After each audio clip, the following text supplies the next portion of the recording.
Welcome to the Underground Dhamma Podcast. My name is Juan, and I am here joined with Joana. Hello, Joana. Hi. Hi. Yes, so this will be episode 2 of the Underground Dhamma Podcast. Episode 1 went down without a hitch so far, and it looks like we have some viewers out there, Joana. What do you think about that? Well, that makes me happy. Yeah. It's us. Yeah, I remember when we were starting this, we said that even if one person listens to it, we'll be happy. Like we made. Yeah. So I'm excited for episode 2, and I know today we're gonna attempt to discuss the sutta that we discussed last week in short. But you said that what made you bring up this sutta? Okay, well, every now and then I'll look through the Sutra Central website and then I'll just randomly pick whatever I find interesting.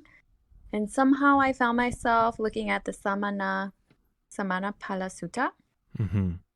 by Bhikkhu. I guess the translation is by Bhikkhu Sujatu, right? Yes, the one I sent you is by him. I like that one only because, mainly because that sutra, that translation, I can read it line by line with the Pali, which is very helpful. Okay. And also, I think that maybe we should remember that there's probably people who don't really know what suttas are and what Pali is and why these are important and why we read them. Can you just explain, give a quick explanation about what a sutta is and what Pali is and why we read the suttas? That's a great point. Very great point. Yes, definitely. Especially since we're reaching most likely a Western audience and they may not be as, familiar with suttas. So there's a ancient language utilized by the Buddha. We didn't call it Pali when the Buddha was speaking this, but hundreds of years after the Buddha, they started putting the teachings, which was mostly passed down from the time of the Buddha, in oral form, meaning in chanting. And that's actually a really good form to pass down teachings. Some people always try to say, we pass down the teachings in oral form, which means that we played a long game of telephone. And if you remember the game of telephone, you say one statement and it goes across the room. By the time it gets back to you, it's completely changed. So they'll try to say that about the teachings of the Buddha because they was passed down in oral form, but it's actually the opposite. Since it would be hundreds of monks at a time chanting, if one person missed their place in the chanting, others would pick it up. So there was really no way that this teaching could get distorted through this oral form. So, and then after a few hundred years, this oral form got put down in writing. I believe it was when the teachings reached Sri Lanka. That's when they got put down on paper. And when it got put down on paper, they called the language that it was used, they called it Pali. And Pali is similar to a more well-known ancient language called Sanskrit. So, for example, the word sutta, it literally means like something you heard. Sutta has to do with the ear and hearing, sutta. And in ancient Sanskrit, it's called sutra. So there's subtle differences between those two languages, sutra versus sutta. For Buddha, it's the same, but like for Dharma, Sanskrit is Dharma, and here for our podcast title, we use Dhamma without the R. And so we use the Pali because that's where the original discourse is. So, by the way, sutta has to do with hearing and the ear, but we refer to it as a discourse or a dialogue. And the most common dialogues we may know in the West is like the dialogues of Socrates or the dialogues of Plato. That's how it's normally known. So you can just see this as the dialogues of the Buddha or the discourses of the Buddha. So that's what sutta means. Sutta is Pali. In Sanskrit, it is Sutra. In Sanskrit, Dhamma is Dharma. And there's three baskets that is known in the teachings of the Buddha in the Theravada tradition. I know now, we've discussed this many times, Joanna. You know that there's like Theravada and Mahayana, right? Oh yeah, there are two different types of there are two different branches of Buddhism. Yes.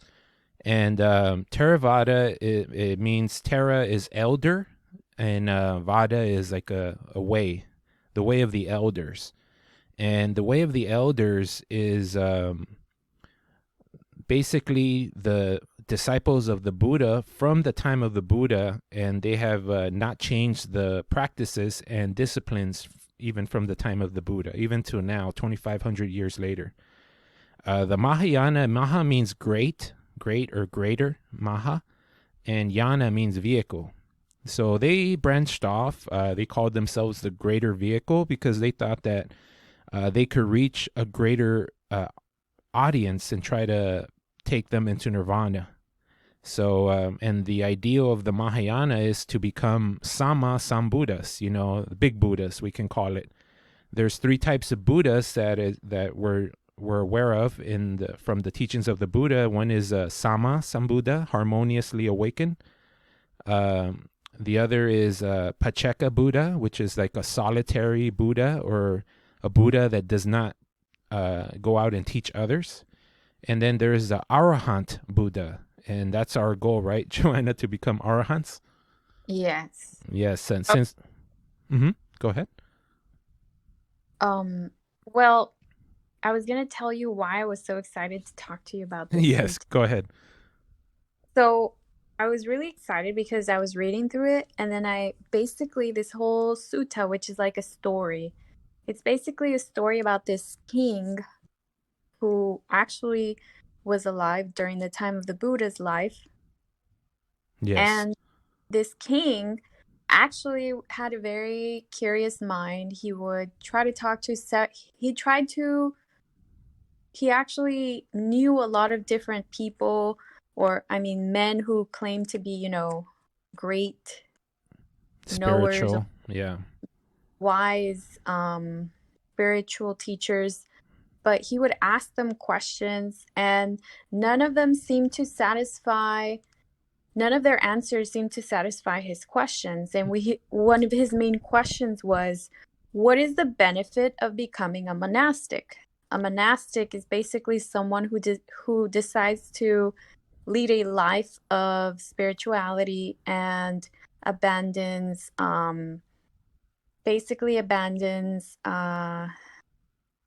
I call it the worldly rat race. Yes. and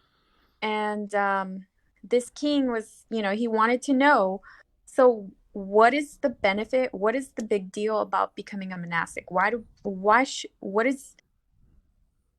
the great benefits of becoming a monastic? So they would explain to him, they would give him these answers, and he wasn't happy with the answers. They didn't make sense to him. They were kind of like puzzles, and at the end of the response, he was still in the same place he started before he even asked them, except I think in some cases he was actually more confused than he was before he asked them. Yeah. So he was telling one of his servants, he's like, he was expressing his thoughts to his servant. His servant said, "Hey, I suggest that you speak to this new holy man. His name is they call him the Great Awakened One. Yeah. Why don't you go talk to him and see if maybe he can answer your question?" And then he was like, all right. So he decides to go, on this great voyage to go see this great awakened Buddha. And when he finally gets there, I think he wanted to make an impression as a king, so he not only did he go on his own, but he brought like a bunch of people with him, all these like... Yeah, it said his 500 wives. He put them all on horses. And all the On horses or elephants? It could have been elephants. Elephants. I think he took like 200 elephants with him just to show off his grandeur, Yep. you know, as a king. So he shows up at the, do you know what it was called? I think the grove, was it the Yeah. grove? It was the Mango Grove in Rahagaha, which was part of the kingdom of Magadha, which is probably the biggest kingdom there was back then. Okay, and this grove was famous, right? A lot of the suttas take place at this grove, no?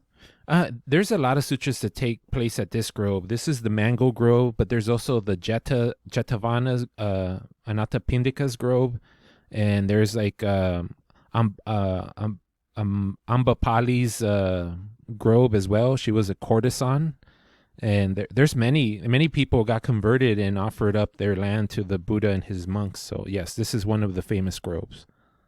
Okay, so he shows up to the grove, and as soon as he's starting to get close, he kind of starts to freak out. He's like, he tells his servant, Minister, he's like, yeah. his minister, he tells him, have you betrayed me? Are you leading me into a trap? And then he says, how is it possible that there's 1,200 mendicants? Mendicants are also monastics. They were like basically the followers, the disciples of the Buddhas. Yes. They're the people who decided to follow the Buddha and dedicate their lives to become monks and to study and master his teachings and basically they decided to become masters of awareness themselves. Yeah. So at that moment, when the king decided to go visit the Buddha had 1,200 monks with him. And the king, he expressed to his minister, the man who suggested that he go see this awakened being to ask him his questions. He expressed to the minister, he said, how is it possible that there's 1,200 monks here and it's like so quiet? I don't hear a single person coughing. I don't hear anyone talking. There's no sneeze. Yes. He's like, you are leading me into a trap, aren't you? So the king starts to freak out.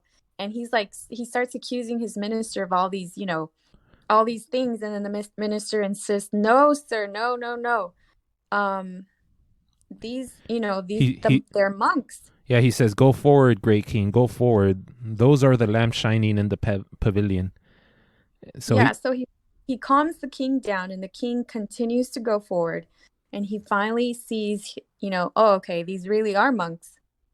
And he sees the monks, 1,200 monks sitting down quietly in meditation in front of the Buddha.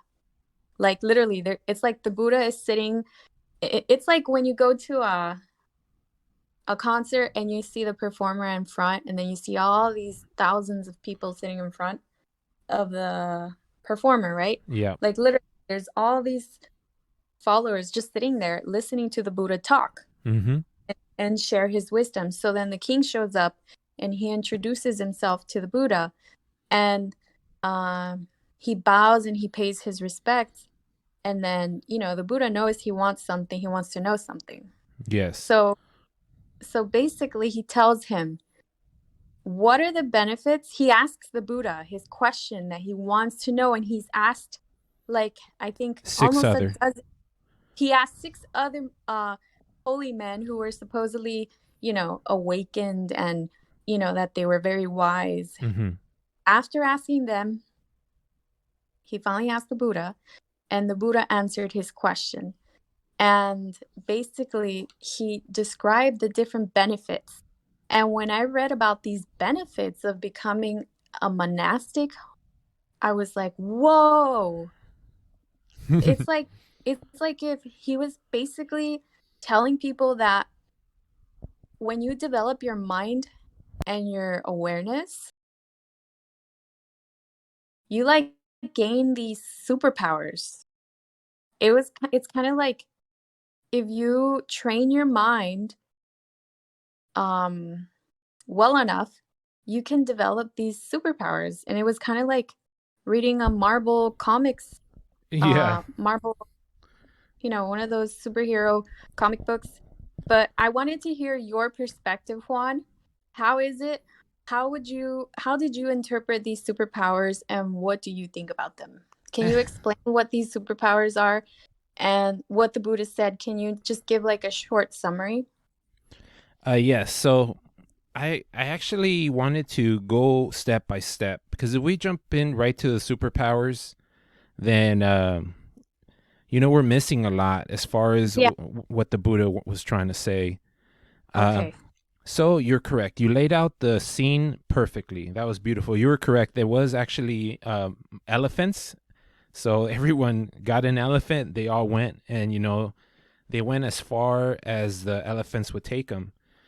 Before they left, they were at the mansion where the king lived, and this is King Ajatasattu, who was the son of King Bimbisara, who was like the biggest supporter of the Buddha. And unfortunately, King Ajatasattu, I don't know if you know this, Joanna, but he got manipulated by Devadatta, who was we can call him like the evil cousin of the Buddha. So I don't know if you've heard the story of how King Ajatasattu got manipulated, but one day, No. How? What happened? King Ajatasattu was in his throne room, and one day a snake appeared on his lap, and the king got so scared, and then the snake shape shift into a human being, which turned out to be Devadatta.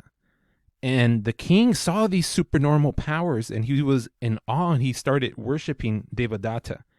And Devadatta said, he wasn't the king yet. He was a prince. I should say Prince Ajatasattu.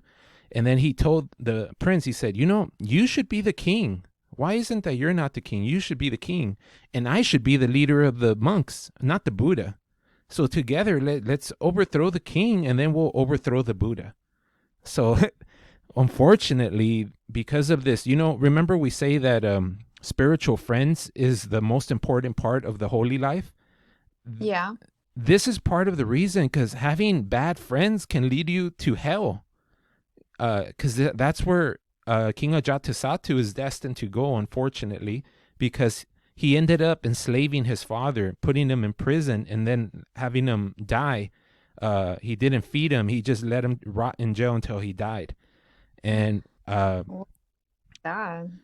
that's horrible. that is horrible. It's really sad, unfortunately. But it was because he had bad associations, and he was brainwashed. He was manipulated by someone with bad intentions. Absolutely. That's why we have to be careful who we associate with. We have to associate with people who have, our values, and our values have to be checked too. What is our value?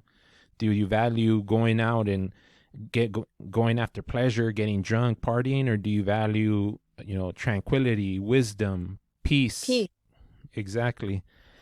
So he got deceived. He got manipulated into. They even one time Devadatta had the prince send 12 assassins to go kill the Buddha, but each time an assassin would go, he wouldn't come back, and he kept sending more and more. Because the Buddha would speak to them, and then they would become. The Buddha would somehow influence them and change their mind. Yep. So each time an assassin met the Buddha would talk to them and teach them the Dhamma, and they would become converted. They would become disciples, monks. And so finally the king sent one of his ministers. He said, go and figure out what happened. And the minister said, I'll go, but you have to give me permission to become a monk under the Buddha if I go. And he goes, all right. So he went, and they figured out what happened. And there was many assassination attempts against the Buddha, but after this, Devadatta finally, unfortunately, he met his end, and they say, the legend goes that he got swallowed up by the earth and went straight to hell. And after this, King Ajatasattu, he was king now. He had probably the most powerful kingdom in India. It was in India back then, but that area. And one night he was in his mansion, and he was looking up, and it was the full moon night, and he thought it was a beautiful scene, and he wanted to go see a holy person to help ease his mind, because he had that burden of having Yeah, he probably felt guilty about his father. I bet you he thought about his father every single day of his life before he died. 100,000%. 100,000%. And that's why, killing your mother or father is one of the 5 heavy actions, heavy karmas that will unfortunately destine you to hell. And by hell, we don't mean some mystical cosmic place.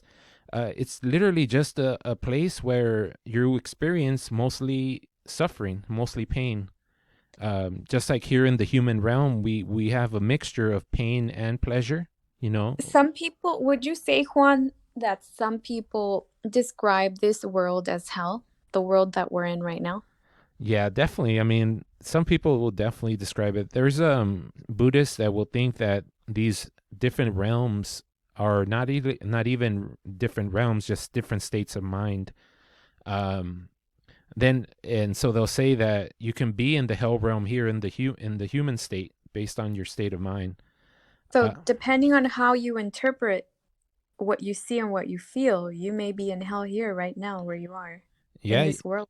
Yeah, there was a Robert Anton Wilson said that the happy man lives in a happy world, the sad man lives in a sad world. So definitely. And I go on further and say it's neither just that hell is a physical realm or hell is a state of mind, but I always point out that there is no outside world. It's all based on your process of perception. So it's a mixture of both. So it's probably the answer is probably somewhere in between. So he asked his ministers, and each minister gave a person that they thought that a holy man that he should go see. And 6 people named 6 people. 6 ministers named 6 holy men. And then there was this one minister who stayed quiet, and the King Ajatasattu said, why do you not say anything? And he goes, well, I think that you should go see the Buddha. The Buddha is, then they give every time, you know how when we go to the temple, Joanna, we give the Buddha Vandana salutation to the Buddha. Itipiso Bhagava Araham Samma Sambuddho Vijja Charana Sampano Sugato Lo Kavidu Anuttaro Purisadama Sarati Sata Buddha Sata Deva Manusa. Yeah, so that's the chanting that the Buddhist monks would guide us through after we did our meditation and after we did after the meditation. So after the meditation, they would chant that what you just said, and then we would have our discussion, our Dharma discussion. Yes. So now, yes. So we would do that every time. Exactly. And that came from the sutras, because whenever someone said, hey, I heard there's a Buddha, and they'll be like, well, what? Some people may not know what a Buddha is. So they would tell them this salutation of the Buddha, what we chant. They would tell them, the Buddha is spiritually perfect, harmoniously awake, a fully conscious behavior, has attained supreme goodness, has penetrated the world, the unsurpassed trainer of character, the educator of both human and celestial beings, awake and sublime. And they'll be like, what? So that's what this minister told this King Ajatasattu. And so the king said, all right, I'll go. And like you said, he mounted up his 500 wives. He got 500 female elephants, and they started going towards the woods. And as they were getting near, they couldn't keep going with the elephants because it's like very wooded. So he got off and started walking. But you're right, he didn't hear anybody, and he got scared. Anyone who has like unwholesome actions, unskillful actions they've committed, then they're always going to be worried. There's another sutra where the Buddha says that they asked him, like, hey, you tell your monks to go practice in the woods, but in the woods people go crazy. Like, how are you going to tell them to go practice in the woods? And the Buddha always says that they're protected by their good actions. And if they have good actions in the past, they have nothing to worry about. But that's why the king was worried, what he did to his father, King Bimbisara, who they loved Oh, the that's Buddha. why he was so paranoid wherever he went. Absolutely. And that's, he did it to someone else and he's worried someone will do it to him. That's how it goes. Mm-hmm. So Yeah. then the minister calmed him down, told him, hey, calm down. I'm not taking you to your enemy. There you can see the lights ahead, and that's where the Buddha's going to be. So he went and he saw the huge field of people, the field of disciples, all sitting quietly, peaceful, serene, not coughing, not talking, not making any noise, just with pure attention and awareness and peace. And he even exclaimed to the Buddha, he said, man, I hope my son is blessed with this type of calmness and peace as your order of monks. And so he was very awestruck by it. And that kind of reminds me, when we go to the temple and we meditate, Joanna, sometimes there's like 30 people in there, right? Yeah. And it's like 20 to 25-minute meditations, and sometimes I'll open my eyes and I'll take a quick peek and look around and see, wow, there's 30 people in here and they're all sitting. They're all quiet. Like, and Yeah. and there's 4 monks right there in front of us facing us, and they're all quiet. And I always thought to myself, I'm like, if a random person walks in here who's not Buddhist, they're going to think we're crazy. Like, they're not going to believe Yes, exactly. 30 people can be in here just sitting quiet. That's like so abnormal. You don't Actually, Juan, Mhm. what you just mentioned reminds me of something. I actually invited a friend of mine, Yeah.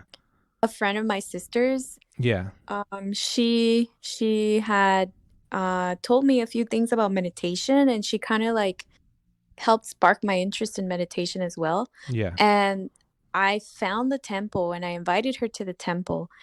And I had already I arrived on time, and I was meditating Mm-hmm. and I was waiting for her. She wasn't there because she told me she was going to be there. And then even though I was meditating, I was still, like paying attention, listening to see if maybe she would walk in late. Yeah. And then like 15 minutes into the meditation, even though everyone else around me was quiet, meditating, I was worried about her. I was like, did she get lost? What happened? Yeah. So I went outside to see if maybe she was outside, I got up, I went outside, and then I texted her and I said, hey, are you having problems finding the temple?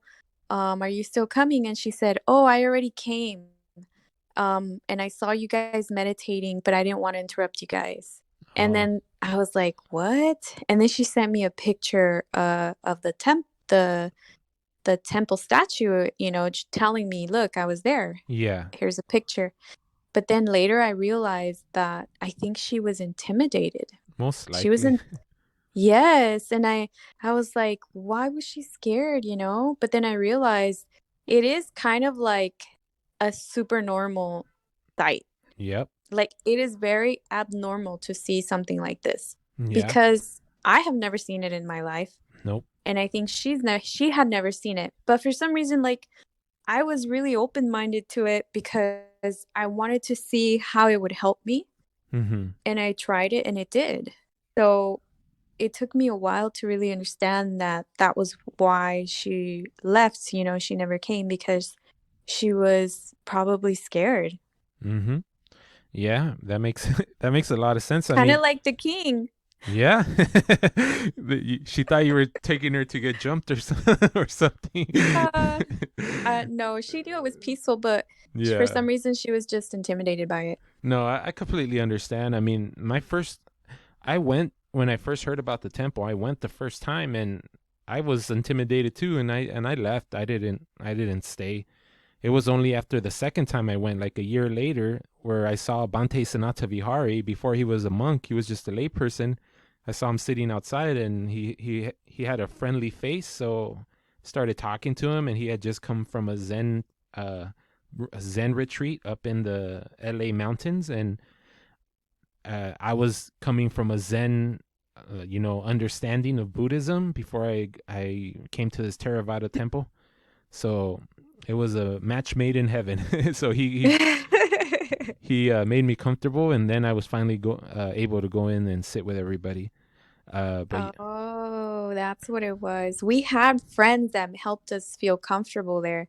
Like my coworker Selena helped make me feel comfortable there. Yeah. Like she felt very safe there, and it was very peaceful. It's just a little intimidating because it's like a completely different culture, and you don't really understand everything about it. But if you have a friend that can explain things to you, it makes it a little easier. Yeah, that's how we have been blessed. Shout out to Celinda, one of the OGs of the temple. Yeah, thanks, Celinda. Yes.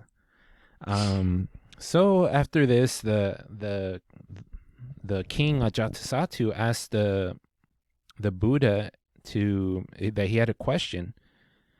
And the question was something like, he said, I'd like to ask you a certain point if you take the time to answer.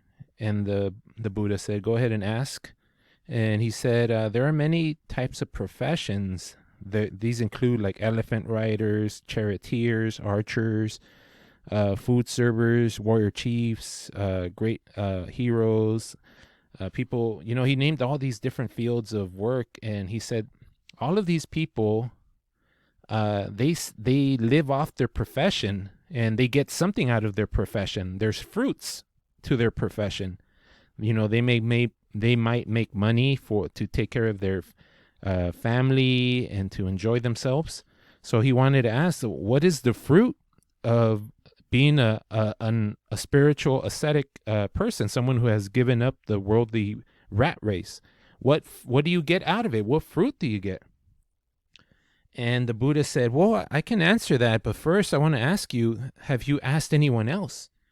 And the king said, yeah, I asked these 6 other so-called holy men, and I asked them the same question. And the Buddha said, well, if you don't mind, can you please tell me how they answered?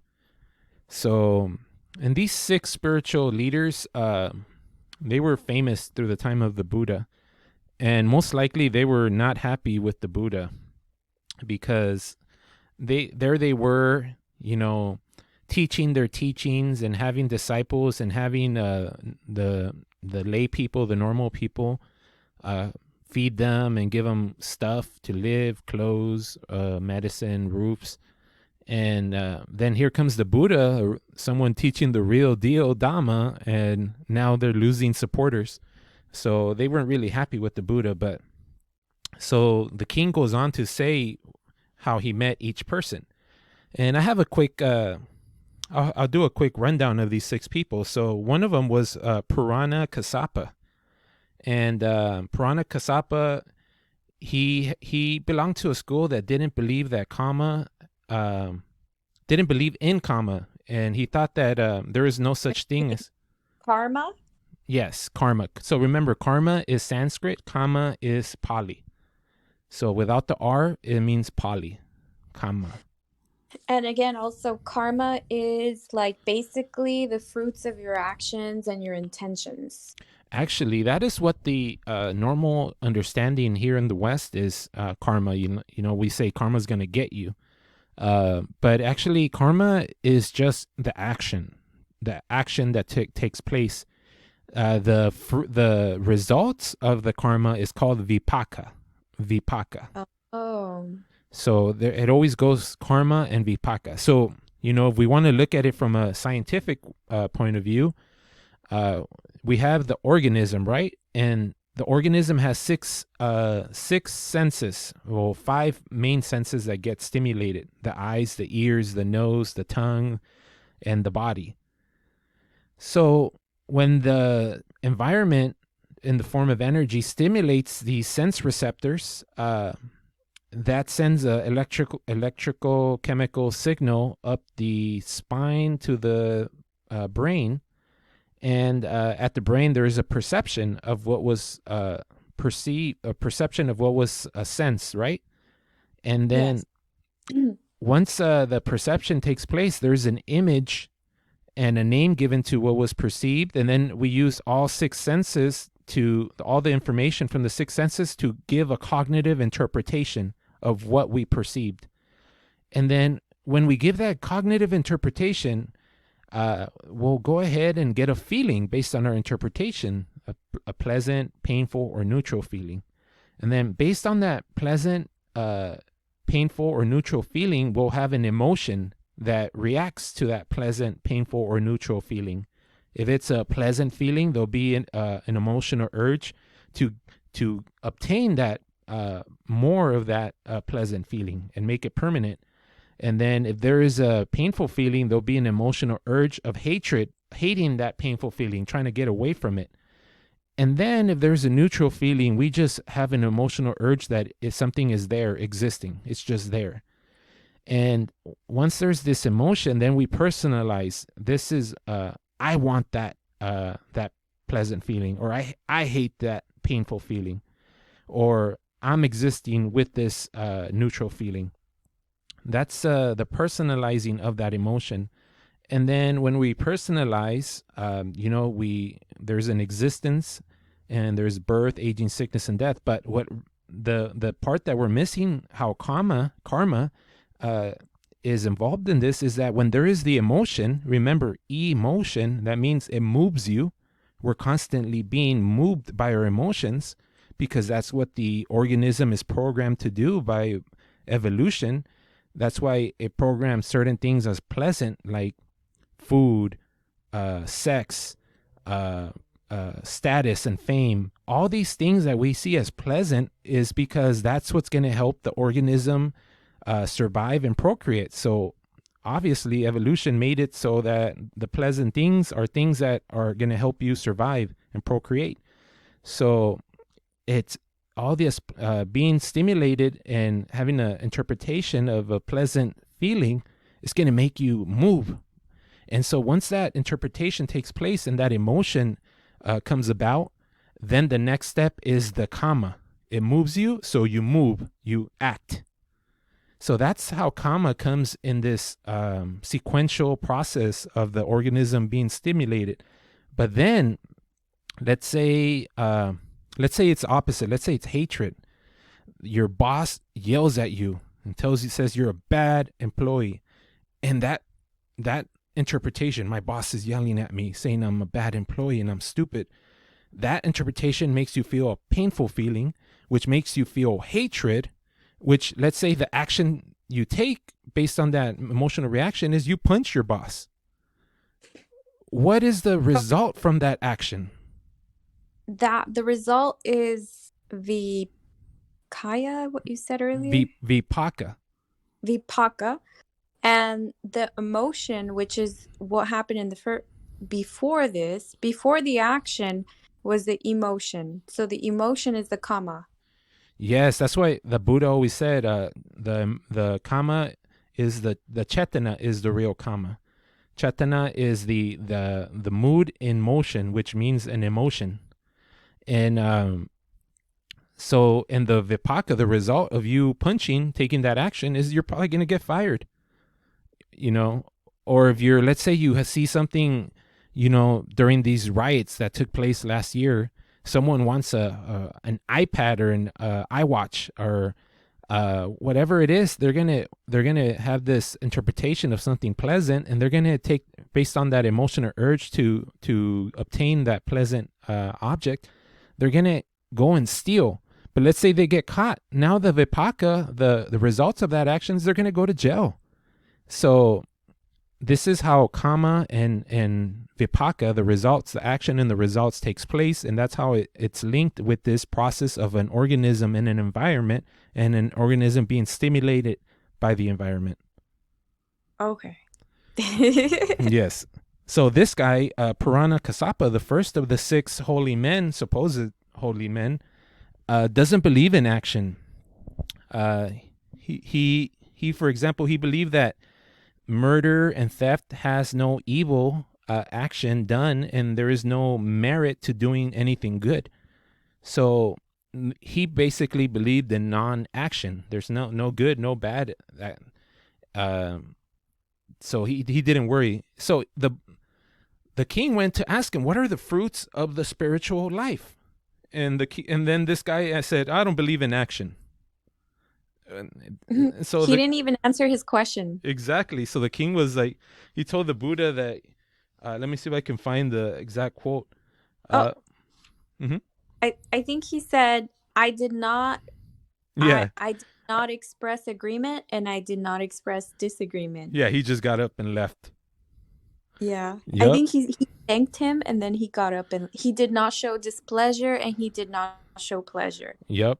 And he, in his mind, he's probably like, man, this guy, there's an example. He said, it was like someone who, when asked about a mango, answered about a breadfruit, or when asked about a breadfruit, answered about a mango.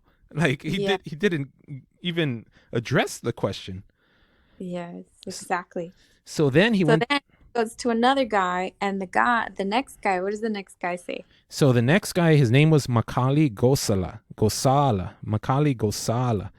And he believed in predeterminism. So sometimes when we talk about Paticca Samuppada, go ahead. Is that like kind of like destiny? Yes, you can call it, the Christian perspective is called predestination. They believe God already planned everything. But these back then, maybe they didn't believe in God, but they believed in karma. So they say that everything is already planned out. So it's called predeterminism. What I was going to mention about Paticca Samuppada is that Paticca Samuppada was the antecedental concurrence, meaning everything is determined by the presence of the necessary conditions. If you want a flame to arise, you got to set up the conditions that it is going to provide you that flame. That's how we created something called a lighter. We made the conditions necessary for that light, for that flame to arise from that lighter. But that doesn't mean that everything is predetermined. So there's a difference between normal determinism, which is what science is based on. That's how they stopped believing that God is creating all the thunderstorms and creating everything. They started seeing, it's based on the necessary conditions. That's what science is. Based on nature, the laws of nature. Yeah. But this guy, he believed that everything was predetermined. So his name is Makali Gosala. And he believed everything was predestined by fate and destiny, and one cannot control anything. And he believed that any human effort is useless and there is no karma. He does not believe in a creator, but believed in the transmigration of a soul through a series of reincarnation. So transmigration, people who believe in transmigration believe there is something called a soul. And they believe that the soul incarnates into a body. And then when it dies, it leaves that body, discarnates, and goes into another body, incarnates. So they believe, this guy believed that no matter what you do or choose, at the end of this journey, you're going to wake up. And he thought there's nothing you can do to speed it. You speed it up, yet there's nothing you can do to slow it down. It's all going to happen. And there's an example that he uses. He says it's like a ball of string that you grab the end of the string and then throw the ball, and it's going to unravel until it unravels completely. And that's what he thought about reality. But once again, he didn't answer what are the fruits of the spiritual life. So once again, the king, he said pretty much in my words, peace out, but he said it in a nicer way. Yeah. So then the third guy was Ajita Kesa Kambala. So this guy, he was what you would describe him in two different ways. And I did some research to see how people describe them, but they say he's a annihilationist, which means that at the end of the body, boom, nothing happens. He believed that, you're made up of the four elements, solidity, liquidity, heat, and motion. And when you die, these four elements go back to the four elements. The solids go back to the solids, the liquids go back to the liquids, the heat goes back to the heat, and the motion goes back to the motion. But of course, they called it earth, water, fire, and wind. So this is similar to the people who believe that, the materialistic people, the people who believe that life is just a materialistic perspective, meaning you're just a clump of flesh and bones, and when you die, you go into the dirt, and that's it. There was no you before, there was no you after. There's nothing that happens before, and there's nothing that happens after. That's it.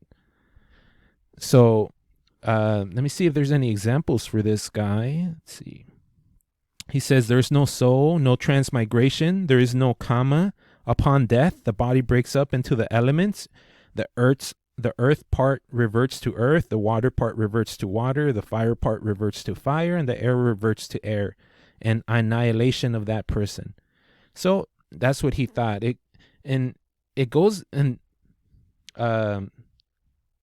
this guy also went against what the normal or the mundane or the worldly Samaditi. So I don't know if you know this, Joanna, but there's two types of Samaditi. You know, Samaditi is harmonious perspective. That you know. Yes. But there's two types of Samaditi. There's the Samaditi that is worldly. And basically it means a samsaric Samaditi. Samsara, you know what samsara is, right? Samsara isn't that where we are right now? Yes, that's what we say. So samsara is the tour of birth and death. So if you're someone that thinks you're going to get old, die, and you were born in the past, then you're in samsara. We're all in samsara right now, right?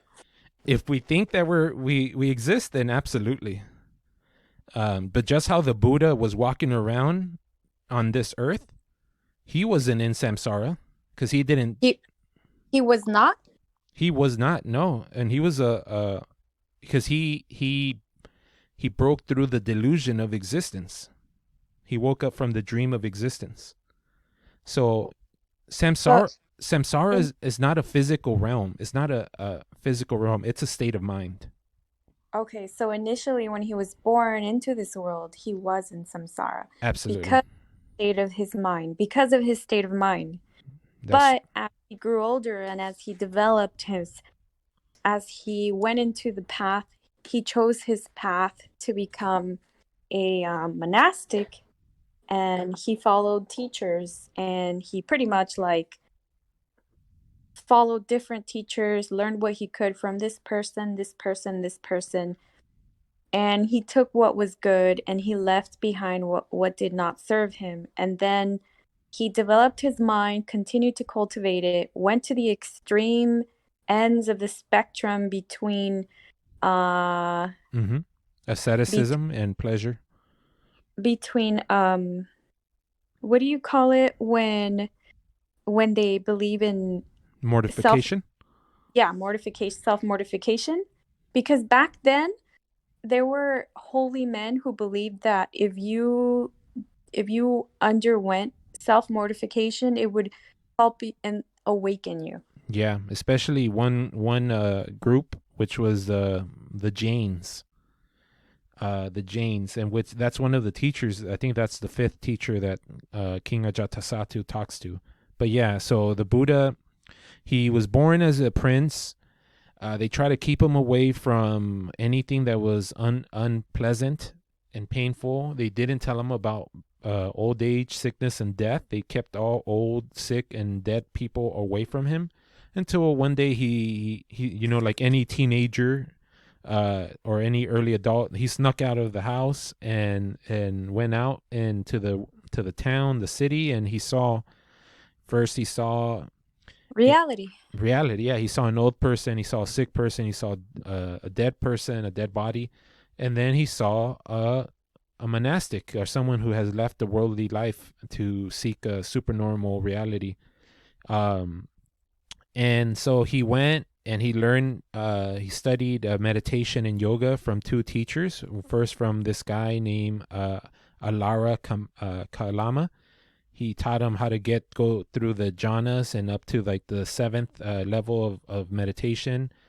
And then he went to another teacher, Udaka Ramaputta, who that guy had also only gone to the seventh level, but he said his father, Rama, or was really his teacher, but they always say you're the son of your teacher. his teacher got to the 8th level, and he said, I could tell you how my teacher got there. If you can do it yourself, then that's great. And the Buddha, of course, he can learn anything quickly, and he did. But then he saw that even getting to the 8th level of meditation, you don't bring suffering to an end. You're still in this samsara, in this state of mind. And then he went off and he said, maybe I should practice these ascetic practices of self-mortification. So he fasted to the point where you could see his ribs and you can see his spine protrude through his stomach. And he also... I once heard someone say, I don't know if I read this somewhere or if, I think I read it somewhere, saying that he was eating 1 grain of rice a day. Yeah. Yep. And then he also tried to stop breathing. Like he would stop breathing. And there's like a series of explanations.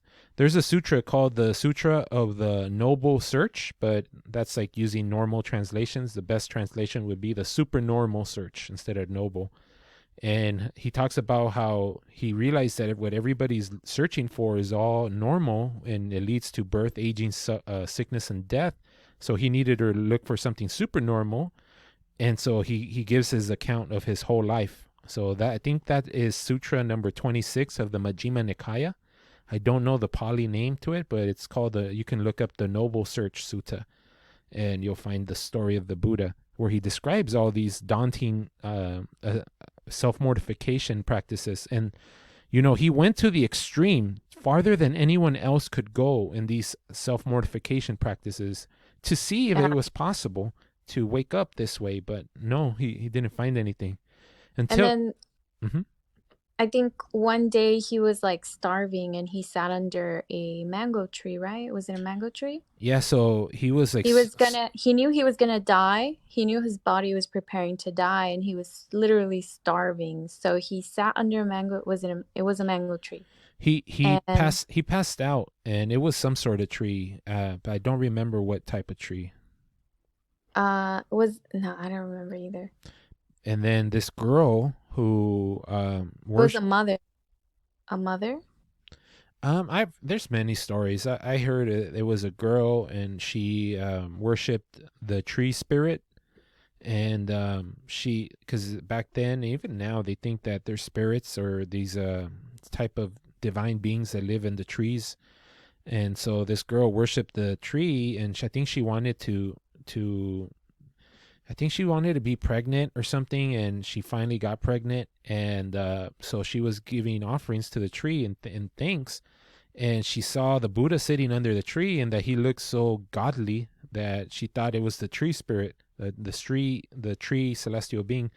And so she offered him the bowl that she was going to offer the tree spirit. And it was like a milk rice, Yeah. Mexicans eat lots of milk rice, so we know. And so the Buddha ate it, and because he realized like he remembered a time when he was a kid, and there was a festival where they were plowing the fields, and it was like back then they didn't have TVs or sporting events like this, but so they had plowing festivals and everybody got into it and everyone was hooting and hollering. And even the guards that were supposed to make sure he didn't do anything spiritual, they all got caught up in the festival. So they took their attention away from the Buddha. So the Buddha was sitting under a tree and he just relaxed and just relaxed his body, calmed his mind just naturally. And he went into the first jhana and he even started floating in the air. And so he remembered after he ate the rice porridge, the milk rice, he remembered that moment as a kid, and he said, oh man, here I've been searching all these ways to try to deny myself from pleasure, but that experience was very pleasant and comfortable, and it didn't have to do with chasing after sense pleasure. It was a type of pleasant pleasure feeling that came from relaxing and calming the mind. So he said, that's the actual way I'm supposed to practice. I'm not supposed to mortify the body. So he basically realized that the way to calm the mind, he knew it all along. And he knew it he knew how to do it even as a child. Yep. So he realized that the extremes to where he went, where he had starved himself, was wrong. So then he realized that there is a middle way. Yes, and then he went through the first four jhanas by relaxing and calming down, and then he went through the following four levels, which we call the ayatanas, the imageless dimensions, and then he stopped his mind completely. We'll do one talk where we go into these in detail, because that'll be 2 hours in itself. But he stopped the mind completely. There's no activity, like a car that you turned off the motor and now the motor's not running. It stopped. That activity of the running motor is stopped. That's what happened to his mental activity. But there was still the respiratory chemical process and the body heat. So there was the metabolism, and the body heat was still there. It was just no mental activity. The only difference between that state and a dead body would be that the dead body does not have the metabolism going, and it does not have any body heat. So he stopped his mental activity, and then he came out of that mental activity. He came out of that state of no mental activity where he had no sensation and no feeling. He started up the mental activity again, and he saw how the mind, this activity of mind, starts creating everything. It starts creating the world, starts creating the self, starts creating the pain, the suffering. And so he saw through his own experience, this was basically his brain imaging technique. He didn't need a big machine to see inside the brain. He experienced it, and he was able to see the determinism that causes this 12-fold process of paticca samuppada, and he being able to see the conditions that take place, and he was able to remove the conditions that cause the suffering, which was the emotional urge, the emotional reaction. So I forgot how we got on this, but okay, so let's go back to So what I was explaining was that there's two types of samaditis. The worldly samaditi and the supernormal samaditi. So the worldly samaditi is the people who live in samsara. Samsara is a state of mind. Most people think it's a physical location, but there is no such thing as a physical location. Everything is constructed by the mind, but that doesn't mean that it's all just mental, because you're an organism in an environment. So it's kind of, we'll do another talk about that. But these people who believe in samsara, they think that they should do good actions so they can get a better life next time, because they think they really exist. So they say, I have to, give to the monks, give to the poor, take care of my mom and dad, because I want to do good actions so that I have a good birth next life. And that's the normal harmonious perspective of the worldly person. At the very least, you need that type of perspective. But this third guy, Ajatasattu, who was an annihilationist and a materialist, he thought there was no good or bad, no merit that comes from good actions, and no evil results that come from bad actions. He's basically denying this worldly level of harmonious perspective. The supernormal harmonious perspective is that there's only experience, there's no existence at all, and samsara is just a delusion. But at least if you have that normal worldly perspective, that you should do good actions because you'll get good results, and all actions have results, at the very least you're not going to be hurting people, hopefully. So that was the third guy. And then the fourth guy, his name was Paduka Kachayana. He was an atomist. Atomist means that you believe in something called an atom.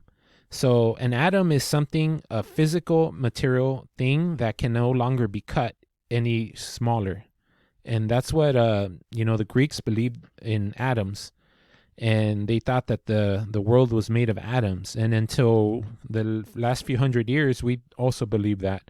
But then we started getting into subatomical particles and into the quantum realm, which that's where all the cool stuff happens, the cool stuff that cannot be explained so far.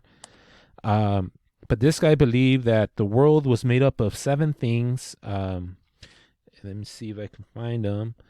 But he thought that you couldn't get any smaller than these 7 things, and he thought the 7 basic elements were earth, water, heat, air, pleasure, pain, and the life principle. So this guy just had his own view. Once again, he didn't answer the Yeah, he question. didn't actually answer his question. Yes, and then the guy went to the 5th guy, who was Niganta Nataputta, who was the leader of the Jains. And a lot of times we'll say that he was the real life version of this guy was Mahavira, who is known as one of the great Jain teachers. And the guy, he answered the king. He said, "Great king, consider the Jain ascetic who is restrained by the fourfold restraint." So fourfold practice to restrain yourself. And it doesn't make much sense, but he says, and they said, I've read a commentary to this. They said that this is most likely just they're making kind of fun of the Jain practice, but they said that it says it is when a Jain ascetic is obstructed by all water, devoted to all water, shaking off all water, pervaded by all water. And the Jains, they do something where they have like a strainer to the water they drink because they don't want to drink any microorganisms that might be alive. Wait. So a Jain is a type of ascetic? Yes. All of these are ascetics who have given up the worldly life, although they're still doing worldly things, but they're living under the guise of being ascetics.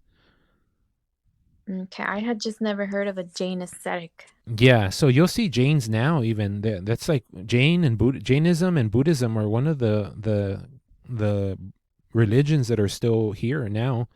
Wow, I never heard of a Jain ascetic. Yeah, I'm sure after the podcast you can look into it. And there's another sutra, I think it's like number 104 of the Majjhima Nikaya. That one's called the Devadaha Sutta. That's why I forgot Devadatta's name, is because I was mixing it up with this sutra name. But in that sutra, these Jain ascetics go and start debating the Buddha. Oh, and the Buddha really lets them have it. Like he in that sutta, the Buddha's like a lawyer, like point by point is like destroying their perspective. And the Buddha doesn't go and debate with anybody. People go and debate with him. But, it's like Ram Dass used to say, if you're going to invite an elephant trainer into your living room, you better have room for an elephant. Meaning, you don't pick a fight with an elephant trainer because he's going to bring his elephant. And so basically they thought that by kind of what you said, by the self-mortification, that they try to bring an end to all karma by not producing any bad karma. So they live their life constantly like sweeping in front of them where they're walking so they don't step on anything. When they're drinking water, they strain it with either a cloth or something to strain the water to make sure there's no organisms they ingest. They live a very like self-mortificating life. And the Buddha, they thought that by living a life where you deny yourself of any pleasure and you don't create any bad karma, then you're going to exhaust all your karma from the past, and you'll wake up. And the Buddha he asked them in this Devadaha Sutta, he asked them like, well, do you know, you or your teacher, do you know how much bad karma you did in the past and how much karma you have to go before it runs out? And they say, no. And they go, then how is it that you know that your practice is even working? To me, and then he explained to them how he saw karma. Karma is the action you're doing now. It's not the action you did in the past.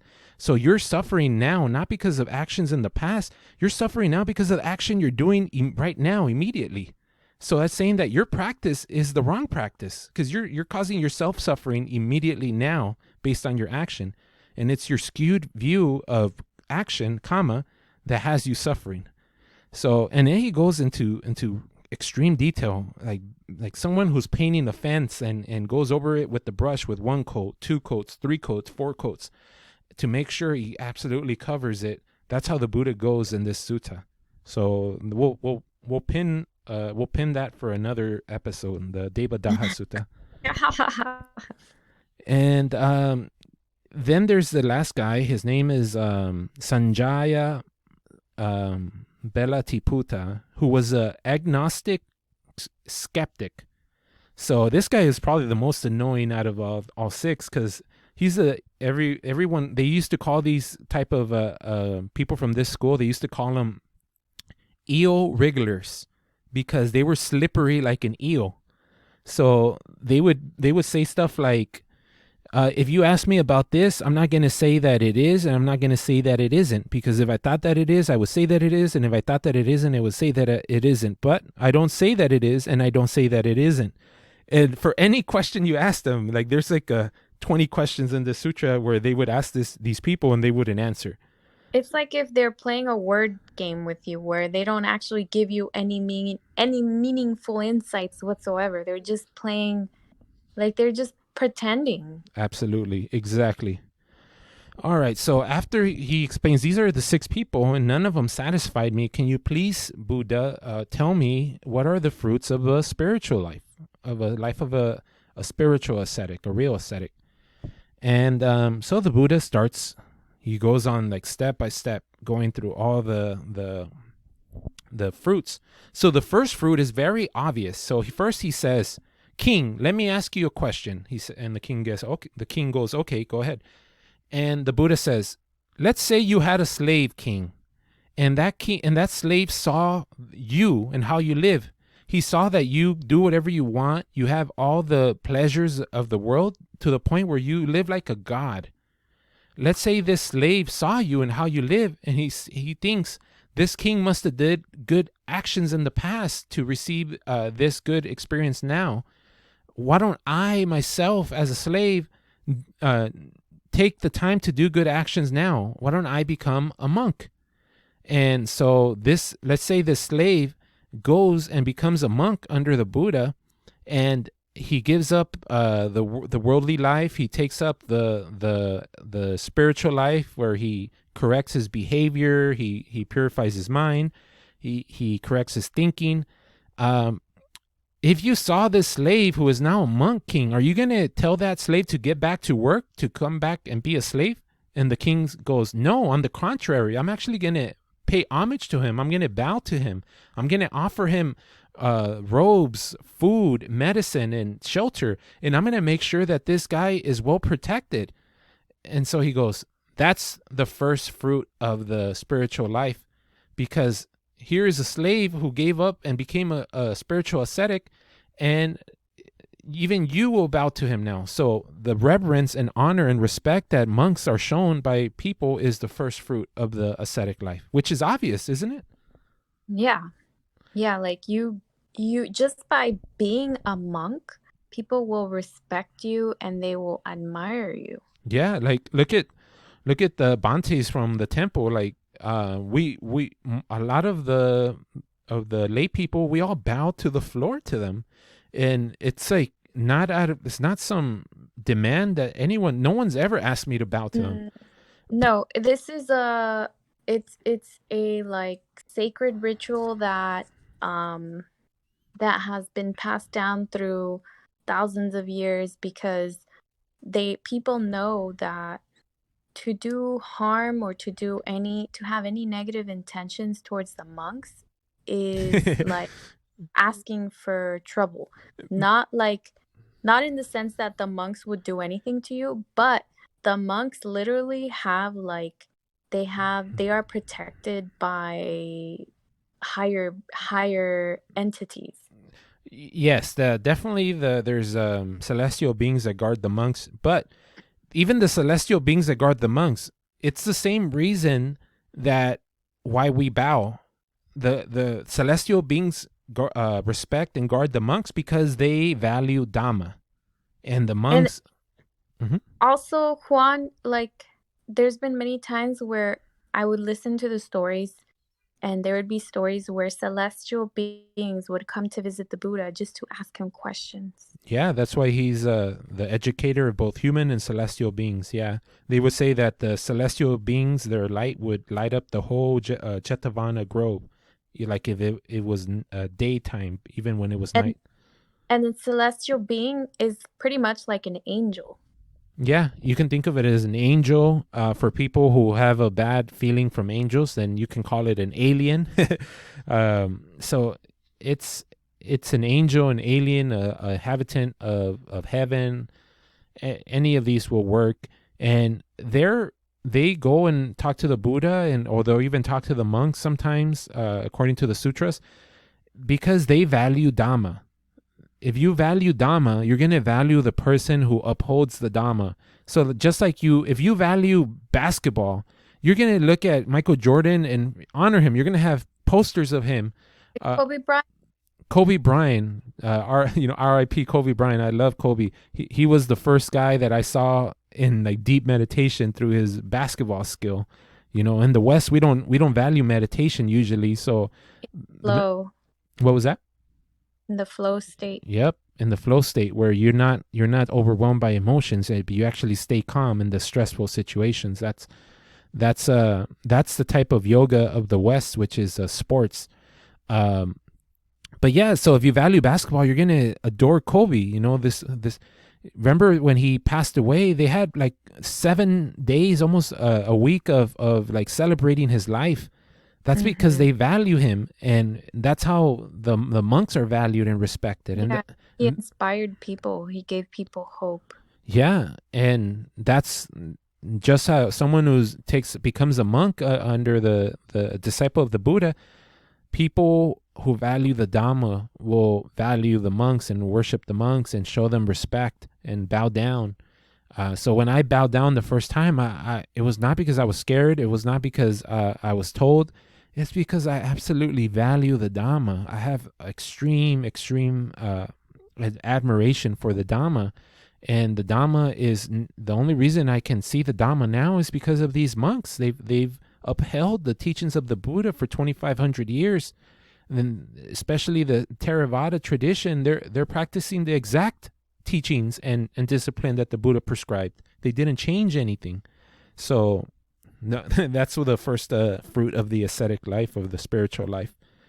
And then the Buddha goes on and gives another example. He said, King, what if one of your workers, not a slave this time, what if one of your workers saw that a Tathagata arose in this world, a Sammasambuddha, and he came and he taught the Dhamma, and that worker says, I work for a living, and I struggle every day to make to earn my earnings. But I see this king, he's living a luxurious life with all the pleasures of the five senses. What if I also take the initiative to do good action so I can have a life like that, and I become a monk? And he asked the king the same question. If you saw him, will you make him go back to work? And he says, no, of course not. On the contrary, I'll bow down to him.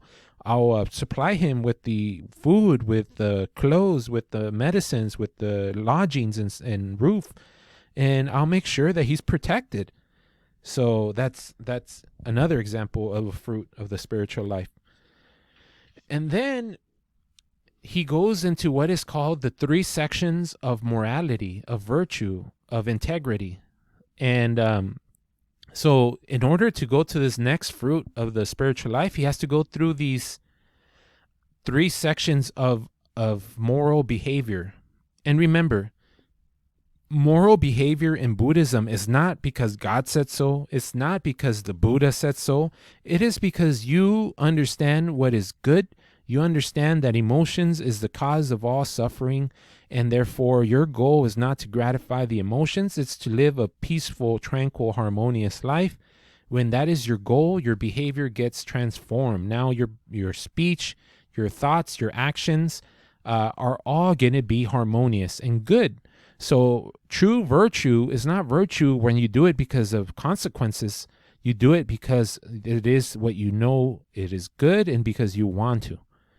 It's autonomous. That's how the Bhante Punnaji called it, autonomous morality. So he goes through it's called the lesser or short section of morality, the medium section of morality, and the long section of reality. But just because it's the short section doesn't mean it's lesser. It's actually the short section is the best, the main section.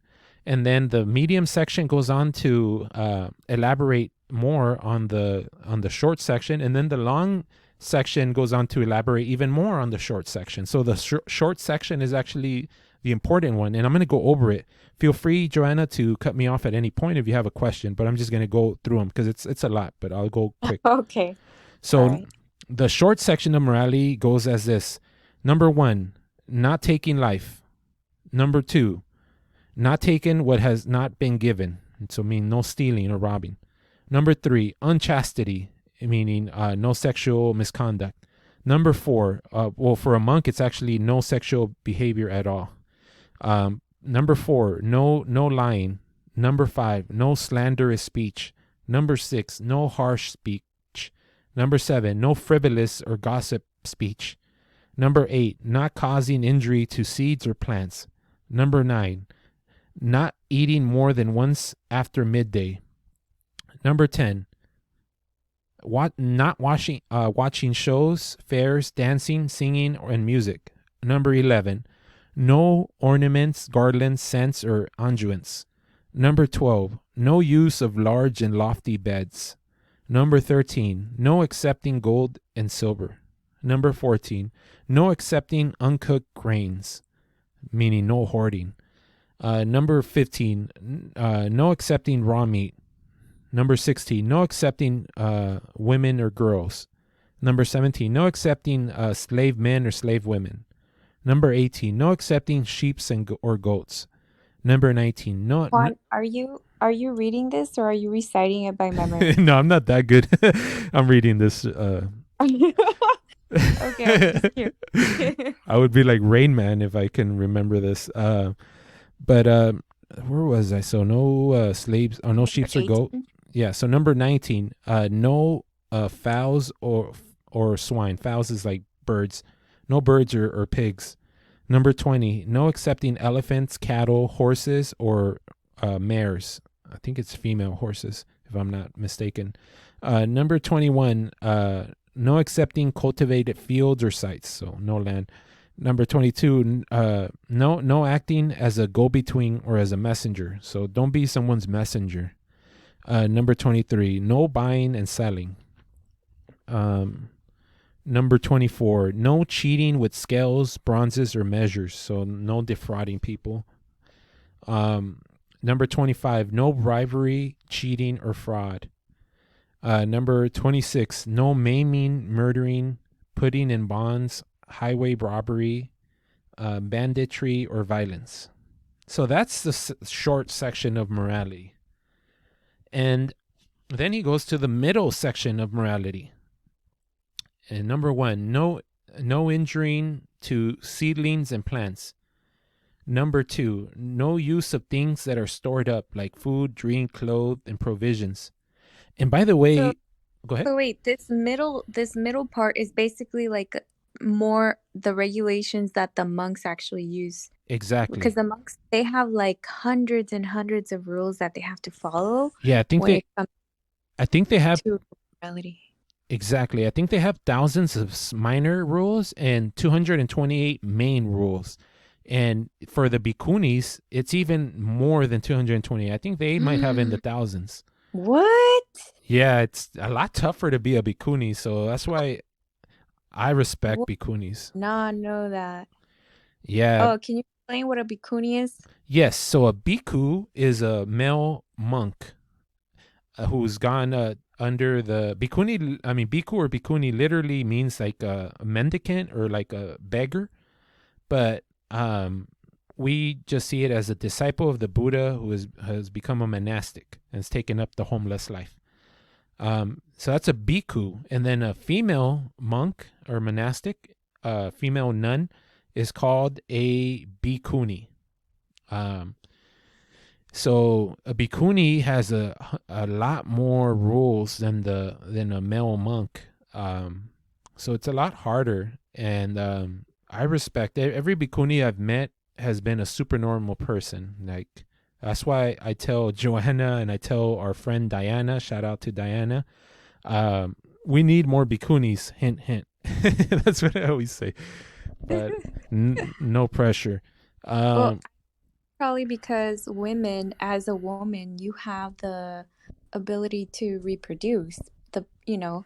Biologically, women can reproduce, and as women, you have to you pretty much have to maintain awareness of that you have to hold yourself responsible for this body that you have that can reproduce.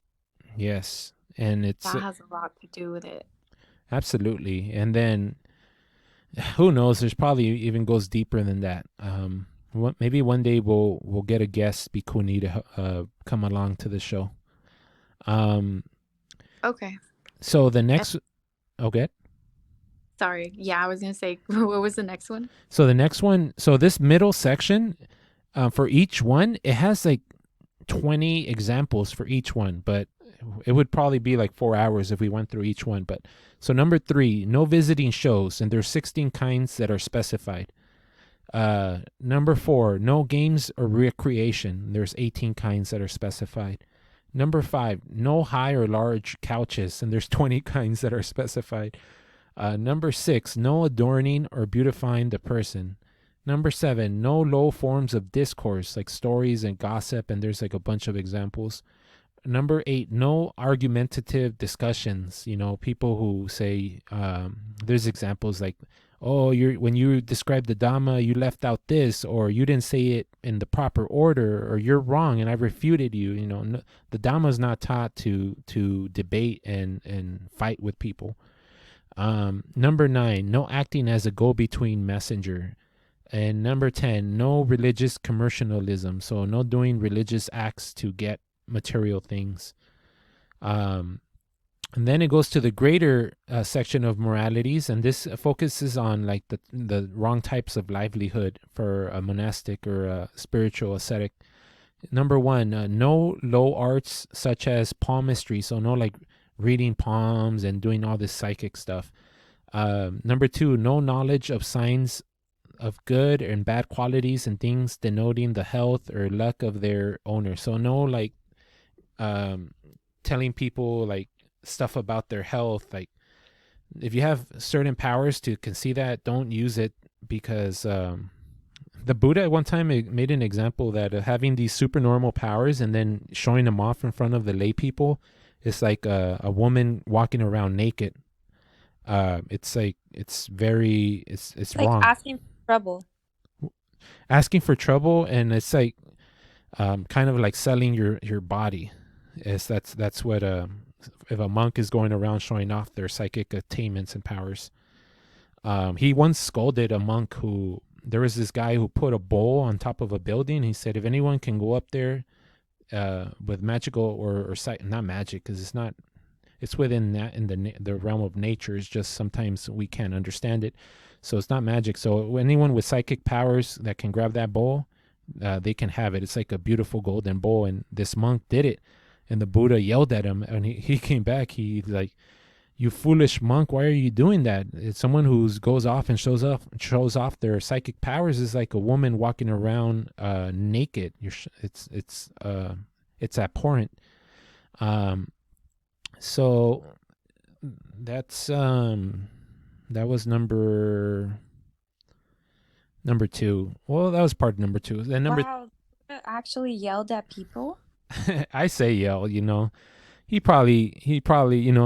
I'm a Star Trek fan, and even with when the Star Trek, there's a captain, and even when he's angry in a controlled way. So he probably didn't yell. The Buddha doesn't experience anger, but he was definitely stern, I would imagine, but who knows.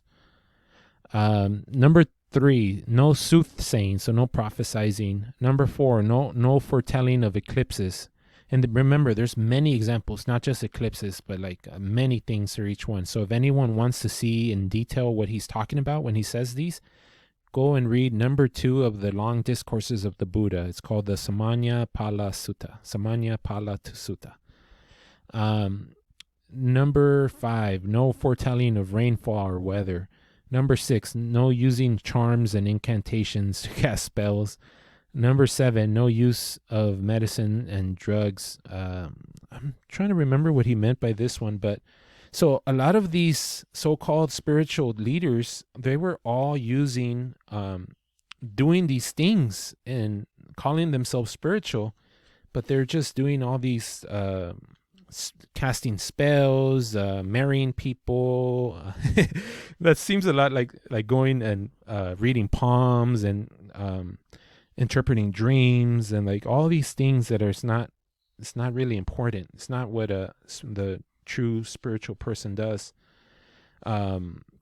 So those are the sections on morality, the 3 sections. But the reason the Buddha is bringing this up, he says, so for that person who becomes a spiritual monastic and lives according to these self-imposed principles, they get a fruit, and that fruit is the happiness from living a blameless life. When you're living a blameless life, you feel so light and happy. You have nothing to worry about or to feel guilty about. You're so extremely happy. It's kind of like someone who owed a bunch of money and then you pay it off. You're like extremely happy, which that's going to be one of the examples we'll go through for another section on this. But any questions on that so far, Joanna?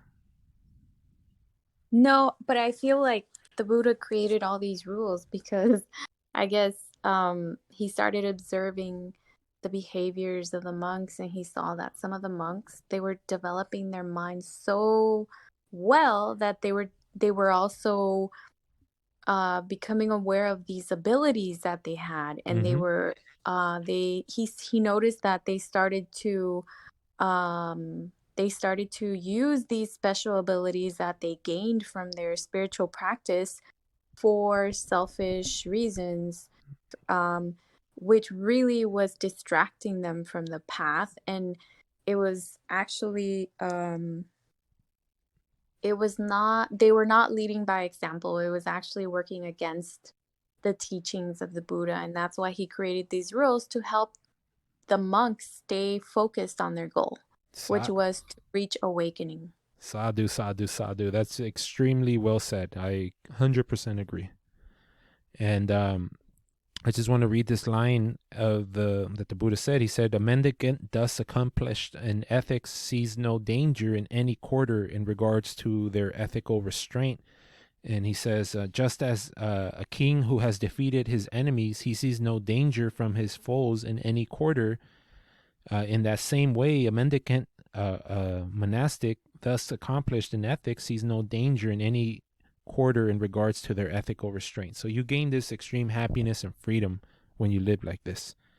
So, and that's a fruit of the spiritual life. And by the way, the King Ajatasattu, he was convinced after the first example, but he just wanted to see, damn, how deep does this go? And the Buddha knew that, all right, I know this. I know he's looking to ease his mind. You know, he's dealing with someone who did patricide. He killed his father. You know, and the Buddha knows this. He feels it. Like, he knows the Buddha could, I think it was said and explained that the Buddha had developed his mind so highly, so to a state that we can't even imagine, that he could like literally see through people and know things about them. We're actually that's going to be one of the psychic powers that is developed through meditation. So if you notice, you know, they say the path of Buddhism is called the triple training, the threefold training: Sila, Samadhi, and Panya. Sila is ethics or integrity or virtue or morality. Basically, correcting your behavior. That's Sila.